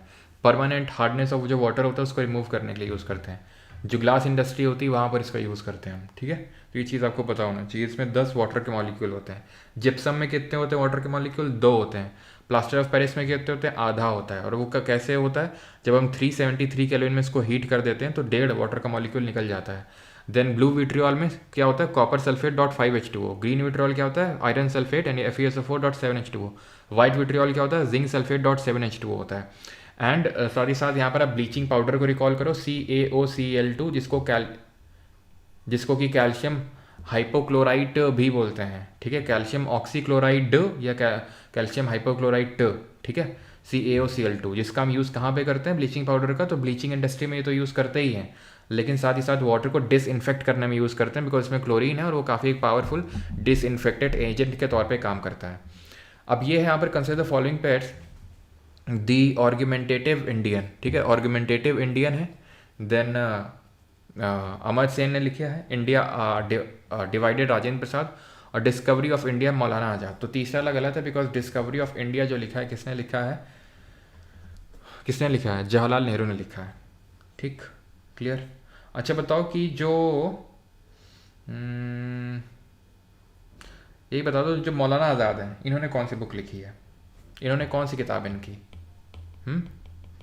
इंडिया विंस फ्रीडम, ये इनकी बुक का नाम है मौलाना आज़ाद की। देन 7th पे आओ, consider the following statement. Echinoderms have bilateral symmetry in larval stage but radial in adult, ठीक है। तो जो पूरा फाइलम है वो पूरा याद है कि नहीं तुम्हें? PC² PA³ MEC, ठीक है, PC² याद है। पॉरीफेरा, सिलेंट्रेटा जिसको निडेरिया बोलते हैं, टीनोफोरा। देन PA³ का मतलब क्या है? प्लैटियलमेंथिस। देन आपका एस्टलमेंथिस। देन आर्थ्रोपोडा, एनालिडा, ठीक है, PA³। Then Mollusca, Echinodermata, then Hemichordata, ठीक है। तो ये इसी ऑर्डर में याद होना चाहिए तुमको, इसी ऑर्डर में याद होना चाहिए, ठीक है। तो हमने पढ़ा था सिमेट्री को ले लेते हैं। सिमेट्री 3 तरह की पढ़ी थी। पहला, कोई सिमेट्री नहीं है, दैट इज एसिमेट्री। दूसरा, बायलेटरल सिमेट्री, यानी एक प्लेन के अलोंग 2 पार्ट में डिवाइड किया जा सकता है। जैसे फॉर एग्जांपल ये ह्यूमन बॉडी है, तो ये एक प्लेन के अराउंड 2 इक्वल पार्ट में डिवाइड किया सकती है, बायलेटरल। रेडियल होता है किसी भी प्लेन के अलोंग जो है उसको डिवाइड किया जा सकता है 2 इक्वल पार्ट में, दैट इज रेडियल। रेडियल मतलब एनी प्लेन, बायलेटरल मतलब ओनली 1 प्लेन, और एसिमेट्री का मतलब होता है नो सिमेट्री यानी नो प्लेन, ओके। तो हमारा जो पोरीफेरा होता है ना, यही सिर्फ एसिमेट्रिकल होता है, इसमें कोई सिमेट्री नहीं होती, बाकी सब में होती है, ठीक। रेडियल जो होती है, ध्यान समझना, रेडियल जो होती है वो किस में होती है? ध्यान सुनो, PC² है ये, यानी पोरीफेरा है, सिलेंट्रेटा और टीनोफोरा है, इसमें कोई सिमेट्री नहीं है। इन दोनों में रेडियल है, और एचिनोडर्मेटा में रेडियल है, बाकी सब में बायलेटरल है, समझ रहे हो। पहले वाले फाइलम में कोई सिमेट्री नहीं है, अगले 2 में रेडियल है, एचिनोडर्मेटा में रेडियल है, बाकी सब में बायलेटरल है। बट इसमें भी एक चीज़ नोटिस करने वाली है, ये मैंने पढ़ाया भी था कि एचिनोडर्मेटा में बायलेटरल होती है लार्वल स्टेज में, बट जब लार्वा होता है वो, और जब बड़ा हो जाता है तो रेडियल हो जाती है। एग्जाम्पल के तौर पे एचिनोडर्मेटा के क्या एग्जाम्पल दोगे आप? तो स्टार फिश एग्जाम्पल दोगे, सी अर्किन दे दोगे, सी ककम्बर दे दोगे। तो ये सारे क्या हैं आपके एग्जाम्पल्स हैं एचिनोडर्मेटा के, जो आपको पता होने चाहिए, ठीक है। फिर से रिपीट करता हूँ, स्टार फिश, सी ककम्बर, सी अर्किन, ये सब एग्जाम्पल होते हैं एचिनोडर्मेटा के, याद रखना है आपने। देन एग्जाम्पल के देन आते हैं निडेरियन, ठीक है। निडेरिया का ये लिखा हुआ है कि possess the coelom and show segmentation. भाई सेगमेंटेशन का मतलब होता है बॉडी सेगमेंट में डिवाइडेड है। ये सबसे पहले तो तुमको एनालिडा में देखने को मिलेगा। सबसे क्लियर अगर तुमको देखना है तो एनालिडा में मिलेगा, जिसमें अर्थवॉर्म आता है यानी कि केचुआ आता है। देन जो जोंक जिसको बोलते हैं, लीच इंग्लिश में बोलते हैं, उसमें से वो एनालिडा का एग्जाम्पल होता है। फिर ऑर्थ्रोपोडा में भी आएगा, लेकिन उतना नहीं होगा मतलब उतना डिस्टिंक्ट नहीं होगा जितना कि एनालिडा में होगा। ठीक है, अगर तुमसे पूछ ले सेगमेंटेड बॉडी किसकी है दोनों ऑप्शन में, तो एनालिडा मारोगे तुम। ठीक है, और कॉर्डेटा में, कॉर्डेटा कौन होता है? जिनमें नोटोकॉर्ड होता है। जैसे हम ह्यूमंस, नोटोकॉर्ड होता है। नोटोकॉर्ड मतलब रॉड लाइक स्ट्रक्चर। क्या होता है? ये जो रीढ़ की हड्डी होती है, रॉड लाइक स्ट्रक्चर है ये। ठीक है, तो कॉर्डेटा। तो इन तीन के अलावा किसी में सेगमेंटेशन नहीं मिलता है, रिमेंबर दिस। तो निडेरिया भी भूल जाओ। सिलोम, सिलोम का मतलब होता है बॉडी कैविटी। अब बॉडी कैविटी, बॉडी क्यों बोला है तुमको PC square P A cube M E C करके याद कर, एम ई एच करके याद करने के लिए, क्योंकि हेल्प करेगा। अब पीसी स्क्वायर में नो सिलोम मतलब असीलोमेट बोलते हैं जिनमें कोई सिलोम नहीं होता है। Then P A cube that is Platyhelminthes, Aschelminthes, Aschelminthes को निमाटोडा बोलते हैं, which are also known as pseudocoelomate. Then ये आपका एनालिडा, एंड देन है ऑर्थ्रोपोडा। ठीक है, क्लियर थी चीज़? तो ये असीलोमेट है, ये आपका ये भी असीलोमेट है। ठीक है, एंड देन ये एस्चलमिंथिस है ना, तो एस्चलमिंथिस स्यूडोसिलोमेट है। स्यूडो यानी इनमें कोई सिलोम नहीं है, इसमें फॉल सिलोम है, इसके आगे जितने भी हैं सब में सिलोम है, यानी सारे आगे आने वाले सिलोमेट्स हैं। खत्म। समझ में आ रही चीज़? यानी कि ये है आपके असीलोमेट, ये है स्यूडोसिलोमेट, आगे सारे सिलोमेट। खत्म। ठीक है,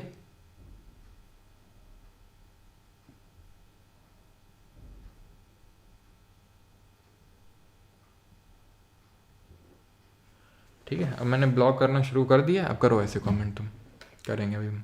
ठीक है, इधर उधर का किया, अभी जितना पढ़ा रहे उतना पढ़ते रहो शांति से। ठीक है, तो निमाटोडा और सिलोसिमेट बिल्कुल सही है ये। ठीक है, और दूसरा वाला गलत हो जाएगा, तो 1 और 3 आंसर होगा ऑप्शन नंबर बी।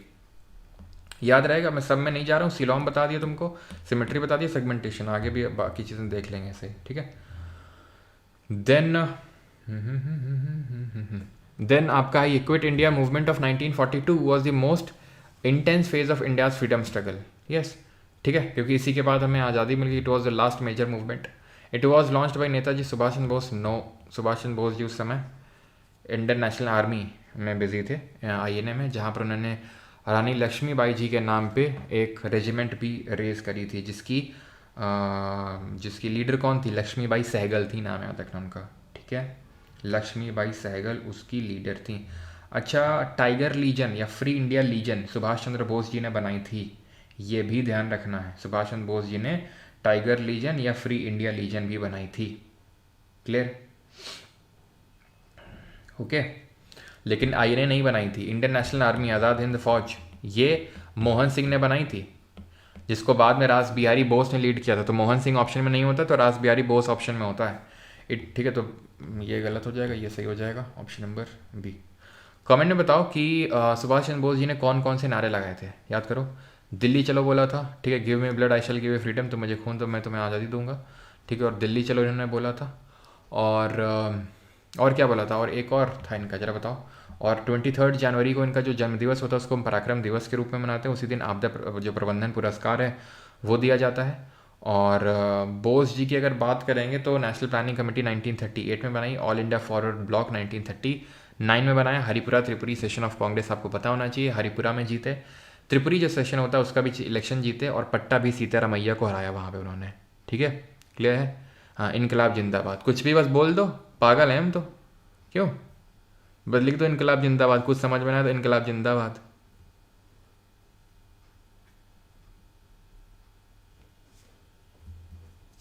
क्यों? इनकलाब जिंदाबाद बस लिख दो, एक ही तो सुने हैं, चिपका देते हैं, शायद फिट बैठ जाए, क्या ही जाता है। हसरत मोहानी में ध्यान रखना, वो दिया था इनकलाब जिंदाबाद। हसरत मोहानी, जिसको पॉपुलराइज किया था भगत सिंह जी ने। भगत सिंह ने क्या फॉर्म किया था? 1926 पंजाब नौजवान भारत सभा। सर कल आरबी एनटीपीसी का एग्ज़ाम है, जुलाई के करंट अफेयर पढ़ लूँ? एनटीपीसी का एग्ज़ाम है ना, तो बता रहा हूँ, जून जुलाई रट जाना एकदम, जून जुलाई रट जाना एकदम। ठीक है, और 15-20 जुलाई तक का अच्छे से, 15 जुलाई तक का तो अच्छे से एकदम रट जाना। एनटीपीसी की एक खास बात है कि एकदम लेटेस्ट पूछता है, और डीप में जाके तो पूछता है। ठीक है, तो तुम ऐसा नहीं कि तुम 1 साल पुराना पढ़ रहे हो ना, तुम पढ़ो पिछले 5 महीने का ही, लेकिन एकदम रट के पढ़ लेना। 80 से 90% करंट अफेयर आराम से बन जाएगा, बस 5 महीने का ही पिछले तुम पढ़ लो। ठीक है, द मानसून इज़ कॉज्ड, और एक से नहीं दो दो सोर्स से पढ़ना, ठीक है। Monsoon is caused due to differential heating of land and water. El Nino weakens the Indian monsoon, कल पढ़ाया था अल नीनो वाला। कोई ऐसा तो नहीं ना कि अल नीनो क्या है क्या नहीं है, ठीक है। फिर बता देते हैं, साउथ अमेरिका का कोस्ट है, यहाँ पे ठंड, यहाँ पे गर्म पानी है, ट्रेड विंड चलेंगे, गर्म पानी को ऑस्ट्रेलिया को लेके, ऑस्ट्रेलिया के यहाँ पर लेके जाएंगी ईस्टर्न कोस्ट में, जिसकी वजह से यहाँ बारिश होगी, इंडिया में भी बारिश होगी, ठीक। ये है आम जिंदगी। मेंटॉस जिंदगी क्या है कि ये जो ट्रेड विंड है वीक हो जाएंगे, जिसकी वजह से पानी बैक मार जाएगा, गर्म पानी जो है ये बैक मार जाएगा और यहाँ इकट्ठा हो जाएगा, जिसकी वजह से यहाँ अपवेलिंग जोन क्रिएट नहीं होंगे, फिशिंग इंडस्ट्री डेवलप नहीं होगी, और यहाँ पर बारिश नहीं होगी ऑस्ट्रेलिया में, और इंडिया में बारिश नहीं होगी। अल नीनो का मतलब होता है लिटिल बॉय, ठीक है। और आज 6 अगस्त है, 6 अगस्त को लिटिल बॉय को ड्रॉप किया गया था हिरोशिमा में, आपको याद है। तो भैया लिटिल बॉय समझ रहे हो, fat man little boy, fat man 9 अगस्त को ड्रॉप किया गया था। खैर, तो दूसरा आपका सही है, पहला भी सही है, डिफरेंशियल हीटिंग से होता है, and retreating monsoon begins from north west region. अब मुझे तुम ये बताओ, कोई है ऐसा, ये क्या मैंने मानसून पहले करवाया या नहीं करवाया, क्योंकि मैं 3.0 बैच में भी लेता हूँ ना क्लास, तो मुझे याद नहीं कि मैंने वहाँ पढ़ाया था कि यहाँ पढ़ाया था। एक बार मुझे बताओ, तो मैं नहीं होगा तो फिर जल्दी से सब रिवाइज करवाता हूँ मानसून का। तब तक अगला करो, अगला क्या ही करोगे, 1 2 3 4 मारोगे सीधा, क्यों।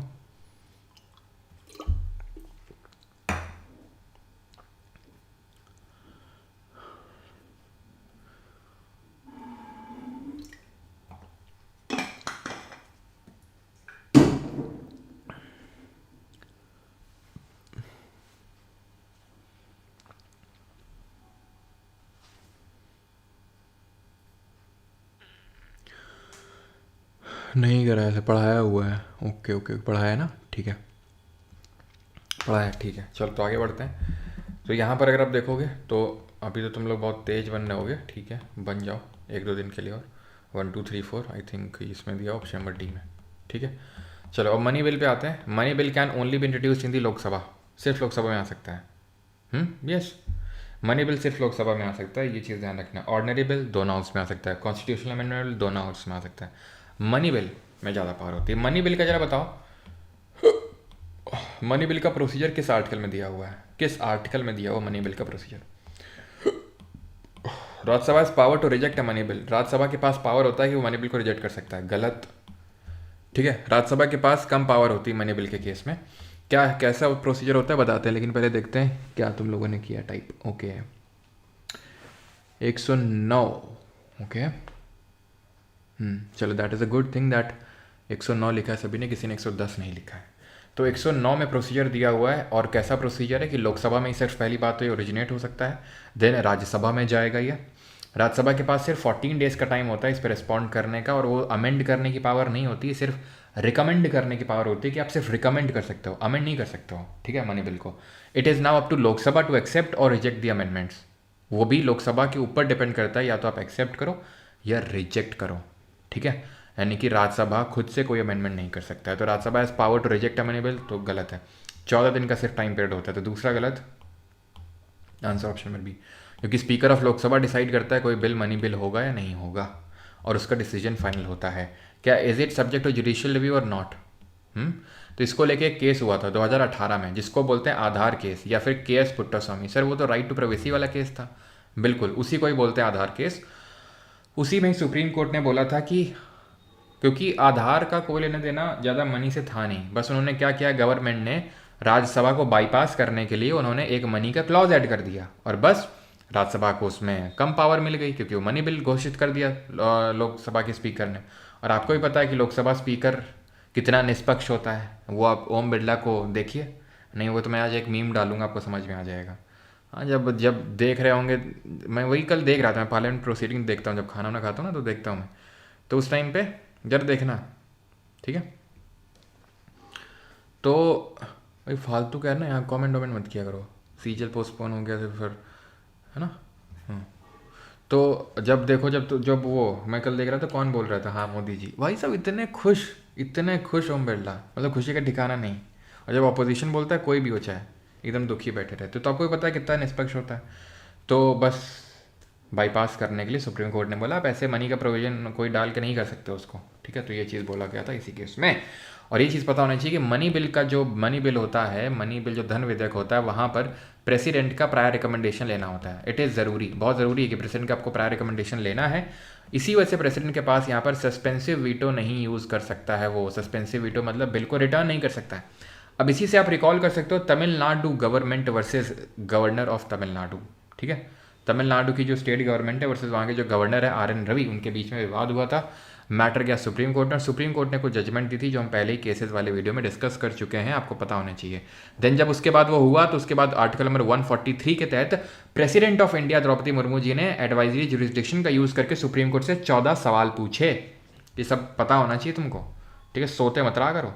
Consider the following statement, acceleration is defined as the rate of change of velocity. तो rate of change of velocity होता है, बिल्कुल बात सही है, ठीक है, that is change in velocity, कितने टाइम में हो रहा है वो। A body moving in a circle at constant speed, भाई सब वो केस पता है कि नहीं पता है, क्यों। अब जैसे मैं बोल तो देता हूँ पता होना चाहिए, लेकिन फिर पता नहीं, मेरे दिमाग में ऐसा लगता है कोई ऐसा तो नहीं जिसको पता होता ना हो। पता तो है ना सबको, वो 1 महीने वाला टाइम पीरियड और 3 महीने वाला टाइम पीरियड, कि भाई आपको इतने टाइम में बिल पास करना है अब। और गवर्नर ने क्या किया था, सॉरी सुप्रीम कोर्ट ने क्या किया था, 11 बिल पेंडिंग थे गवर्नर पे, 10 को पास कर दिया था सीधा बिना गवर्नर के, और बोला था कि ऐसा नहीं कि जब तक मन है तब तक रखे रहोगे, ठीक है। चलो आगे बढ़ते हैं। तो acceleration is defined as the rate of change of velocity, बिल्कुल सही है। A body moving in a circle at constant speed has zero acceleration, ठीक है, जीरो एक्सेलरेशन होता है। अब कांस्टेंट स्पीड से तो मूव कर रहा है, ठीक है, सर्कल में मूव कर रहा है, लेकिन आप ये देखो ना, जब यूनिफॉर्म सर्कुलर मोशन हमने पढ़ा था तो उसमें ये चीज़ देखी थी कि हर पॉइंट पे डायरेक्शन चेंज हो रहा है, और जो एक्सेलरेशन होता है वो वेक्टर क्वांटिटी होता है, डायरेक्शन डिपेंडेंट होता है। तो अगर हर पॉइंट पे चेंज हो रही है डायरेक्शन, तो हर पॉइंट पे चेंज होगी वेलोसिटी, और चेंज वेलोसिटी की वजह से आता है एक्सेलरेशन, तो एक्सेलरेशन होगा, जीरो नहीं होगा। तो दूसरा गलत आंसर होगा option number A, 1 and 3 only, okay. Cost push inflation arises from higher production cost. दो तरह का इन्फ्लेशन होता है, एक तो कॉस्ट पुश होता है और एक क्या होता है, डिमांड पुल। डिमांड पुल का मतलब लोगों के हाथ में ज़्यादा पैसा आ गया है, वो ज़्यादा डिमांड करने लग गए हैं। कॉस्ट पुश का मतलब ये है कि जो सप्लाई साइड इन्फ्लेशन इसको बोलते हैं। सप्लाई साइड का मतलब होता है कि सप्लाई महंगी हो गई है, क्योंकि जो इनपुट कॉस्ट है, जो रॉ मटेरियल है जिससे वो चीज़ बन रही है, वो महंगी हो गई है, तो उसको कॉस्ट पुश।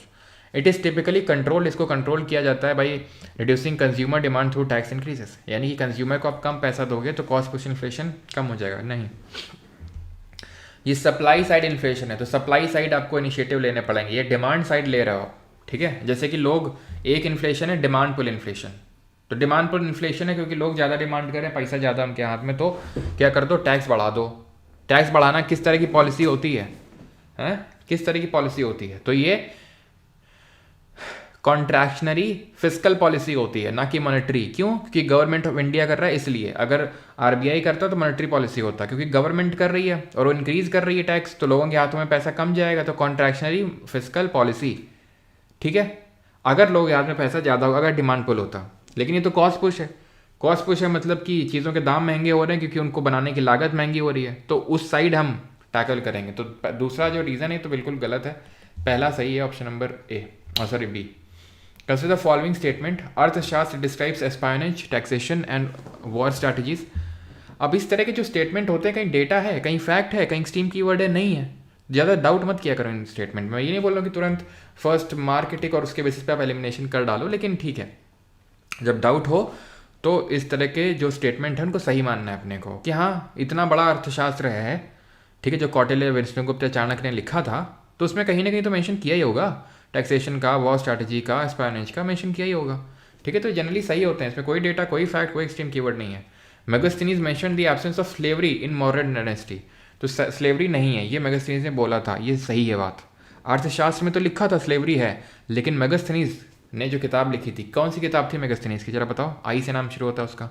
तो और कितने सोशल ग्रुप्स में सोसाइटी डिवाइडेड थी, ये मेगास्थनीज ने क्या बताया था। Ashoka appointed dhamma mahamatras to enforce Buddhist principles, ये भी सही है, तीसरा सही होगा आपका, एंड पहला भी सही होगा और दूसरा भी सही होगा, that is option number D, answer होगा ऑप्शन नंबर डी, ठीक है। मेगास्थनीज ने किताब लिखी थी इंडिका, और 7 सोशल कैटेगरीज में जो है डिवाइड किया था इसने, जिसको हम PCS2 काउंसलर्स करके याद करते हैं, PCS2 काउंसलर्स, ठीक है। चलो अगला क्वेश्चन है,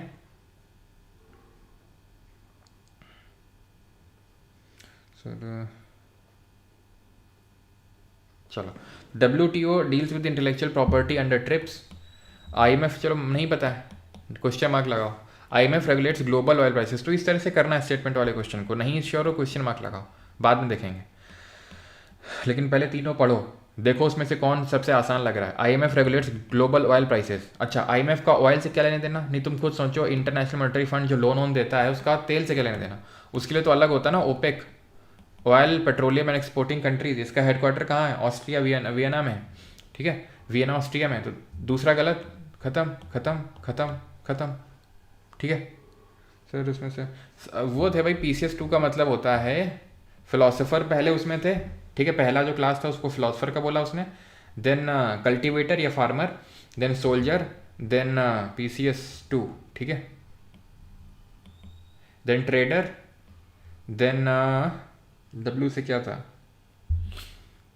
2, O से तो PCS 2 counselor, farmer, cultivator, then ये आपके हो जाएंगे शेफर्ड्स हो जाएंगे, ठीक है, शेफर्ड, ये होंगे वॉरियर, ठीक है, ये होंगे ऑफिशियल्स, ये कौन से थे, ट्रेडर, ठीक है, trader, cultivator, philosopher, PCS 2 counselor. Okay, चलो मैच, ये प्रोटोकॉल सब याद हो गया ना, अपलोड किया था भैया, फैटमैन का PDF है सभी के पास कि नहीं है, कोई ऐसा तो नहीं जिसके पास नहीं है ये भी प्रोटोकॉल और ये कन्वेंशन वाला पूरा, ठीक है। मार तो तुम दिए ही होगे 1 2 3 4,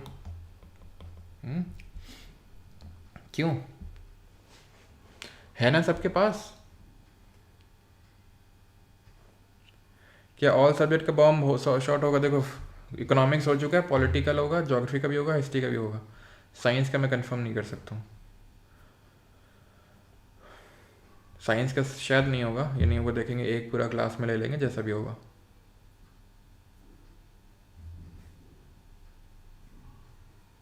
हाँ, ऑब्जर्वर बोल लो, ऑफिशियल बोल लो, वो जो ओ से था। अरे भैया बताओगे,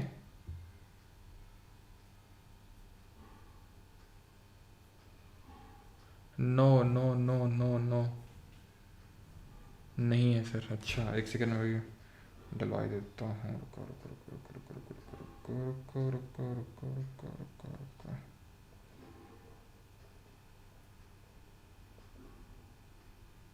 चलो, तो क्योटो प्रोटोकॉल ही आपको पूरा PDF मिल जाएगा फैटमैन का, और वहाँ से आप देख लेना वो सारी चीज़ें, ठीक है, सारे प्रोटोकॉल सारे उसमें लिखा हुआ, जिनके पास है फैटमैन तो वहाँ से आप देख लेना। तो Kyoto protocol binding green house gas reduction से संबंधित है, ये पहले मैं आपको पढ़ा चुका हूँ पहले वाली क्लास में। मॉन्ट्रियल प्रोटोकॉल 1987 में हुआ था। ओजोन को प्रोटेक्ट करना था किससे, क्लोरोफ्लोरोकार्बन से, जो CFCs होते हैं उनसे प्रोटेक्ट करना था मैं, ठीक है। तो मॉन्ट्रियल ही सही है। Stockholm POP, persistent organic pollutant, और पेरिस एग्रीमेंट, वॉलेंट्री जो नेशनल डिटर्मिन्ड कॉन्ट्रीब्यूशंस होते हैं NDC, उससे संबंधित, option number A। Okay, is it clear or not, tell me fast you student. बता दी। आगे बढ़ते हैं। 17th, GST is a destination based tax, yes, not a source based tax. Source मतलब जैसे मैं कोई चीज़ बना रहा हूँ तो तब GST नहीं लगता है, जब कोई चीज़ बेच रहा हूँ तब लगेगा। जैसे एग्जाम्पल के तौर पे जब तुम मेरा कोर्स खरीद रहे हो तब GST तुम्हें देना पड़ेगा, समझ रहे हो चीज़। जब जब जब तुम बिस्किट खरीद रहे हो तब तुम्हें GST देना पड़ेगा। तो GST is a destination based tax, बिल्कुल सही है। कौन सा अमेंडमेंट एक्ट इससे एसोसिएटेड है जरा बताएंगे। तो 101 नाम का एक्ट है। Direct taxes include income tax, corporate tax, बिल्कुल बात सही है। डायरेक्ट टैक्स में आता है आपका income tax and corporate tax. और क्या आता है, गिफ्ट टैक्स, वेल्थ टैक्स, ये सब आते हैं, जिसमें कि वेल्थ टैक्स हो गया आपका, गिफ्ट टैक्स हो गया, उनको वेल्थ टैक्स हो गया एंड गिफ्ट टैक्स हो गया, उनको हम पेपर टैक्सेस बोलते हैं, बिकॉज उससे उतना ज़्यादा कलेक्शन होता नहीं। डायरेक्ट टैक्स प्रोग्रेसिव नेचर के होते हैं, ठीक है, यानी कि जैसे आपका टैक्स रेट बढ़ेगा, जैसे जैसे आपका पैसा मतलब आपकी इनकम बढ़ेगी, वैसे वैसे टैक्स भी आपसे ज़्यादा चार्ज किया जाएगा। सेस क्या होता है, जो एक स्पेसिफिक पर्पज़ के लिए टैक्स लिया जाता है, that is called as cess. और सरचार्ज होता है जो टैक्स पे टैक्स लगता है, that is called as surcharge. Okay okay. Physical deficit measures the total revenue shortfall including borrowings. No, physical deficit measures excluding borrowings, borrowings हटा के हम करते हैं, ठीक है। फिजिकल डेफिसिट में बहुत बार पढ़ा चुका हूँ मैं, फिर से रिपीट नहीं करने वाला उसको, ठीक है। सर 6 दिन रह गए, डेली बॉम्ब शॉट करा दीजिए। बात तो सही है यार, कल ज्योग्राफी का, कल पॉलिटी का करते हैं, फिर बैक टू बैक करने पड़ेंगे।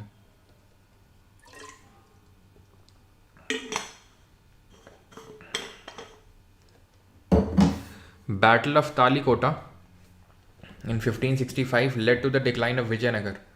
बिल्कुल बात सही है। 1565 में विजयनगर एम्पायर का डिक्लाइन हुआ था, बैटल ऑफ तालीकोटा, जिसको बैटल ऑफ राक्षसी तांगड़ी बोलते हैं, है ना, ये हमें पता होना चाहिए। 1556 में कौन सा बैटल हुआ था, रिकॉल करना, और इस किसके बीच में हुआ था? तो ये विजयनगर एम्पायर वर्सेस जो डेक्कन सुल्तान्स थे। डेक्कन सुल्तान्स थे आपके बीजापुर, अहमदनगर और गोलकोंडा वाले, उनके बीच में हुआ था। और विजयनगर के रूलर कौन थे? तुलुक डायनेस्टी के रूलर सदाशिव राय। सदाशिव राय थे, और लेकिन वो पपेट रूलर थे। उनके जो मिनिस्टर थे जिनका नाम था अली रामा राय, वो मेन लीड कर रहे थे, ठीक है। बट बहुत भयंकर हार हुई और यहाँ से पूरा विजयनगर एम्पायर ख़त्म हो जाता है, ठीक है। तो ये डिसाइसिव विक्ट्री बहमानी किंगडम की थोड़ी सी नहीं, बल्कि जो डेक्कन सुल्तान्स थे, बिकॉज बहमानी किंगडम तब तक डिसइंटीग्रेट हो चुका था। तो जो डेक्कन सुल्तान्स हैं उनका ये हो गया, माना गया था। तो ऑप्शन होगा यहाँ पर A/R is false, A/R is false, okay, option number B. चलो अगला है, and that is green hydrogen valley project in Kerala is a large scale, ठीक है, एक सेकंड रुको, ठीक है। It is a large scale national mission funded jointly by centre and state. Green hydrogen क्या होता है? मैंने आपको पहले ही बताया था, ग्रीन हाइड्रोजन वो होता है जो वाटर के इलेक्ट्रोलिसिस से हाइड्रोजन बनाया जाता है। ग्रीन होता है, ब्राउन होता है, ब्लू होता है, ये सारे डिफरेंट तरह के हमने हाइड्रोजन्स पढ़े थे, मैंने आपको लिखवाए थे।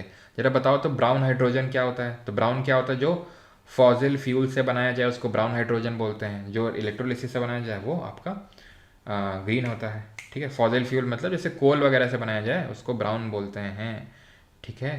क्लियर है कि नहीं? और ब्लू क्या होता है? क्यों? वो भी फॉसिल फ्यूल से ही बनाया जाता है, जैसे नेचुरल गैस वगैरह से, लेकिन वहाँ पे स्टीम जो है उसकी रिफॉर्मिंग करी जाती है थोड़ी। Gruha Jyothi scheme Telangana provide 200 unit of free electricity to all customers including commercial users. All, सबको मिलता है, कमर्शियल यूज़र को नहीं, ठीक है, सबको नहीं मिलता है। चौथा अपने आप सही हो गया, चौथा अपने आप सही हो गया। तीसरा देखना है, और पहला अपने आप गलत हो गया, ठीक है, पहला अपने आप गलत हो गया। Nannilam women land ownership scheme is exclusively targeted Dalit and Adivasi women, ठीक है। तो सी होगा यहाँ पर 3 और 4। 20 tropic of cancer passes through 8 Indian state. Yes, Indian standard time का कितने स्टेट से पास होती है? कौन से 8 स्टेट हैं? आई थिंक पता होगा।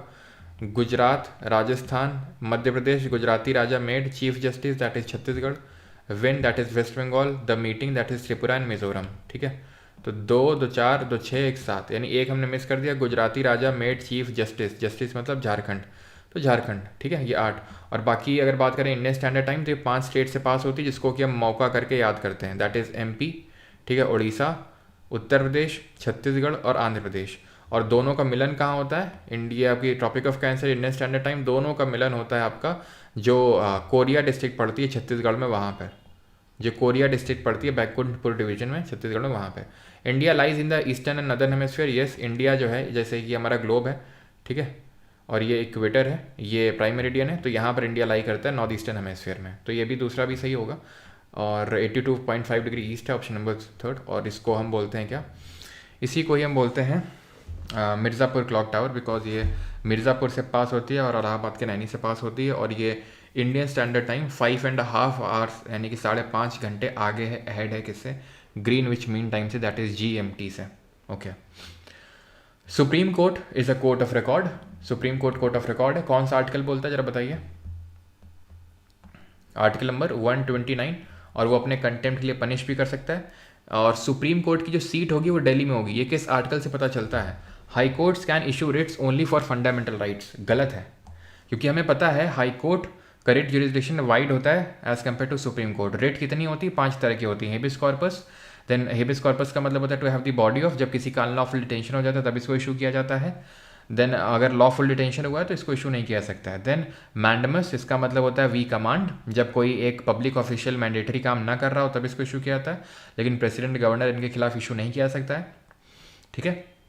देन प्रोहिबिशन का मतलब होता है वी फॉरबिड, ठीक है, वो टू फॉरबिड यानी मना करना। देन सर्श्योरी का मतलब होता है टू बी सर्टिफाइड ऑफ, ये तब कब इशू की जाती है? प्रोहिबिशन तब किया जाता है जब हायर कोर्ट बोलता है लोअर कोर्ट से कि अपने जुरिस्डिक्शन से बाहर मत निकलो। सर्शरी कब होता है? जब लोअर कोर्ट निकल चुका है अपने जुरिस्डिक्शन से बाहर, तो उसके ऑर्डर को क्वैश करने के लिए और उसको अपने जुरिस्डिक्शन में लाने के लिए सुप्रीम कोर्ट सुपीरियर कोर्ट, ना कि supreme court, superior court issue करता है इन्फीरियर कोर्ट को। देन क्यो वारंटो होता है, जिसका मतलब होता है बाई व्हाट अथॉरिटी ऑफ, जब कोई पब्लिक ऑफिशियल इनएलिजिबल होता है किसी ऑफिस को होल्ड करने के लिए, तो वहाँ पर इसको इशू किया जाता है। अब ये जो रिट है सुप्रीम कोर्ट और हाई कोर्ट ही सिर्फ इशू कर सकती है हमारे देश में। सुप्रीम कोर्ट से फंडामेंटल राइट के एवोल्यूशन के लिए इशू कर सकती है, और हाई कोर्ट सुप्रीम कोर्ट और लीगल राइट दोनों के उसके लिए। ठीक है, ये चीज़ पता होनी चाहिए। सुप्रीम कोर्ट जज रिटायर से 65, हाई कोर्ट 62 में करता है, ये भी बात सही है। और आंसर क्या होगा? 1 और 3। ओके। कोर्ट ऑफ रिकॉर्ड का मतलब ये होता है कि वो सारे जो भी उसके जजमेंट हैं सब कुछ रिकॉर्ड होते हैं और वो फर्दर रेफरेंस के लिए यूज़ किए जाते हैं। दिल्ली सुप्रीम कोर्ट की सीट होगी 130 में लिखा हुआ है, और किसी और जगह को सीट बनाना है तो वो सुप्रीम कोर्ट का चीफ जस्टिस है वो बना सकता है, बट प्रेसिडेंट की रिकमेंडेशन लेके।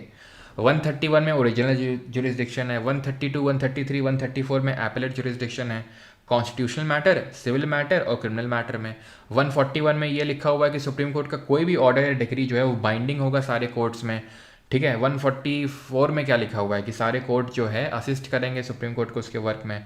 143 में एडवाइजरी जुरिस्डिक्शन है। 142 में क्या है जरा बताओ? 142 में कि सुप्रीम कोर्ट कोई भी ऑर्डर या डिक्री पास कर सकता है to do complete justice in any matter, किसी भी मैटर में कंप्लीट जस्टिस करने के लिए कोई भी डिक्री पास कर सकता है। Next 22, Kabir criticised ritualism and casteism, बिल्कुल उसके विरोध में थे। Chaitanya Mahaprabhu emphasised devotion to lord Vishnu. Bhakti movement started during Mughal move period, during नहीं पहले ही स्टार्ट हो गया था, तो तीसरा वाला गलत होगा। आंसर होगा ऑप्शन नंबर ए 1 और 2। If an AI system scores 99.9% accuracy in identifying cancerous tissues in MRI scans but fails to explain its reasoning, तो उसको क्या बोलते हैं? उसको बोलते हैं क्या? उसको बोलते हैं ब्लैक बॉक्स AI। ठीक है। ऑकम्स रेजर क्या होता है फिलॉसफी में?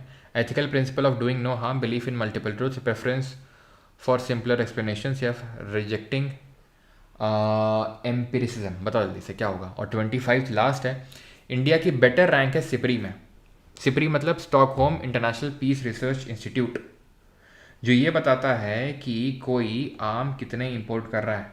ठीक है,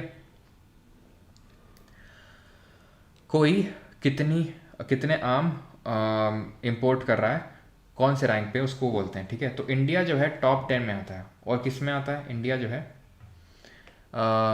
इंडिया क्लाइमेट चेंज परफॉर्मेंस जो इंडेक्स होता है, क्लाइमेट चेंज इंडेक्स जो जर्मन वॉच रिलीज करता है, उससे तो हम बेटर ही परफॉर्म करते हैं इसमें।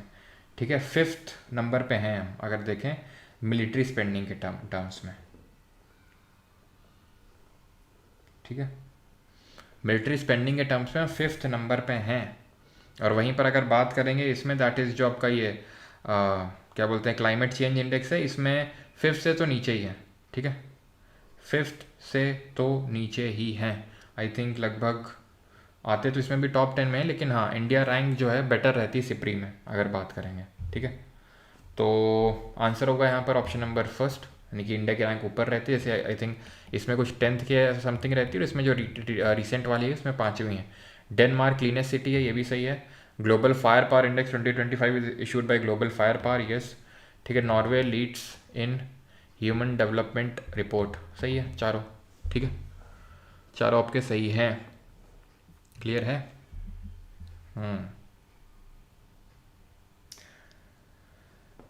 अब जो है आपका जो 7th I think 6th mock होगा ना आज,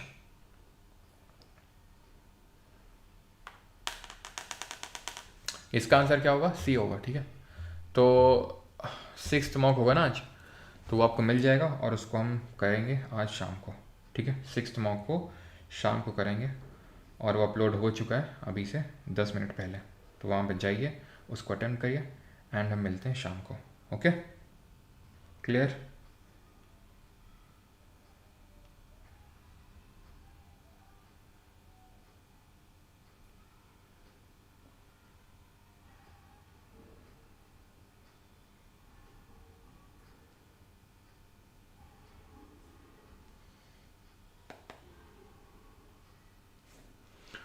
चलिए भाई, थैंक यू सभी को, थैंक यू, धन्यवाद।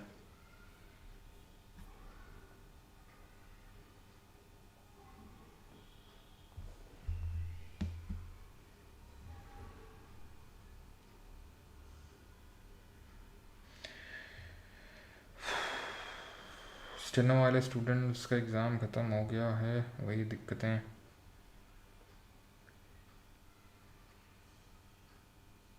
फिर से आ रही हैं। क्या चीज़? फोर्थ में आइसलैंड? क्या फोर्थ में आइसलैंड?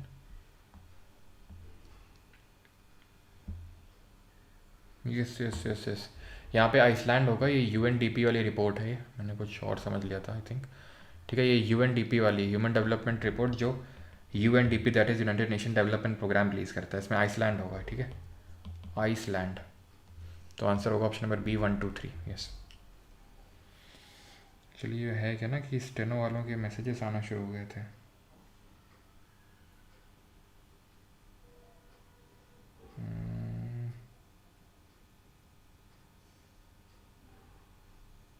चलो ठीक है सभी को, है ना। Thank you thank you thank you thank you.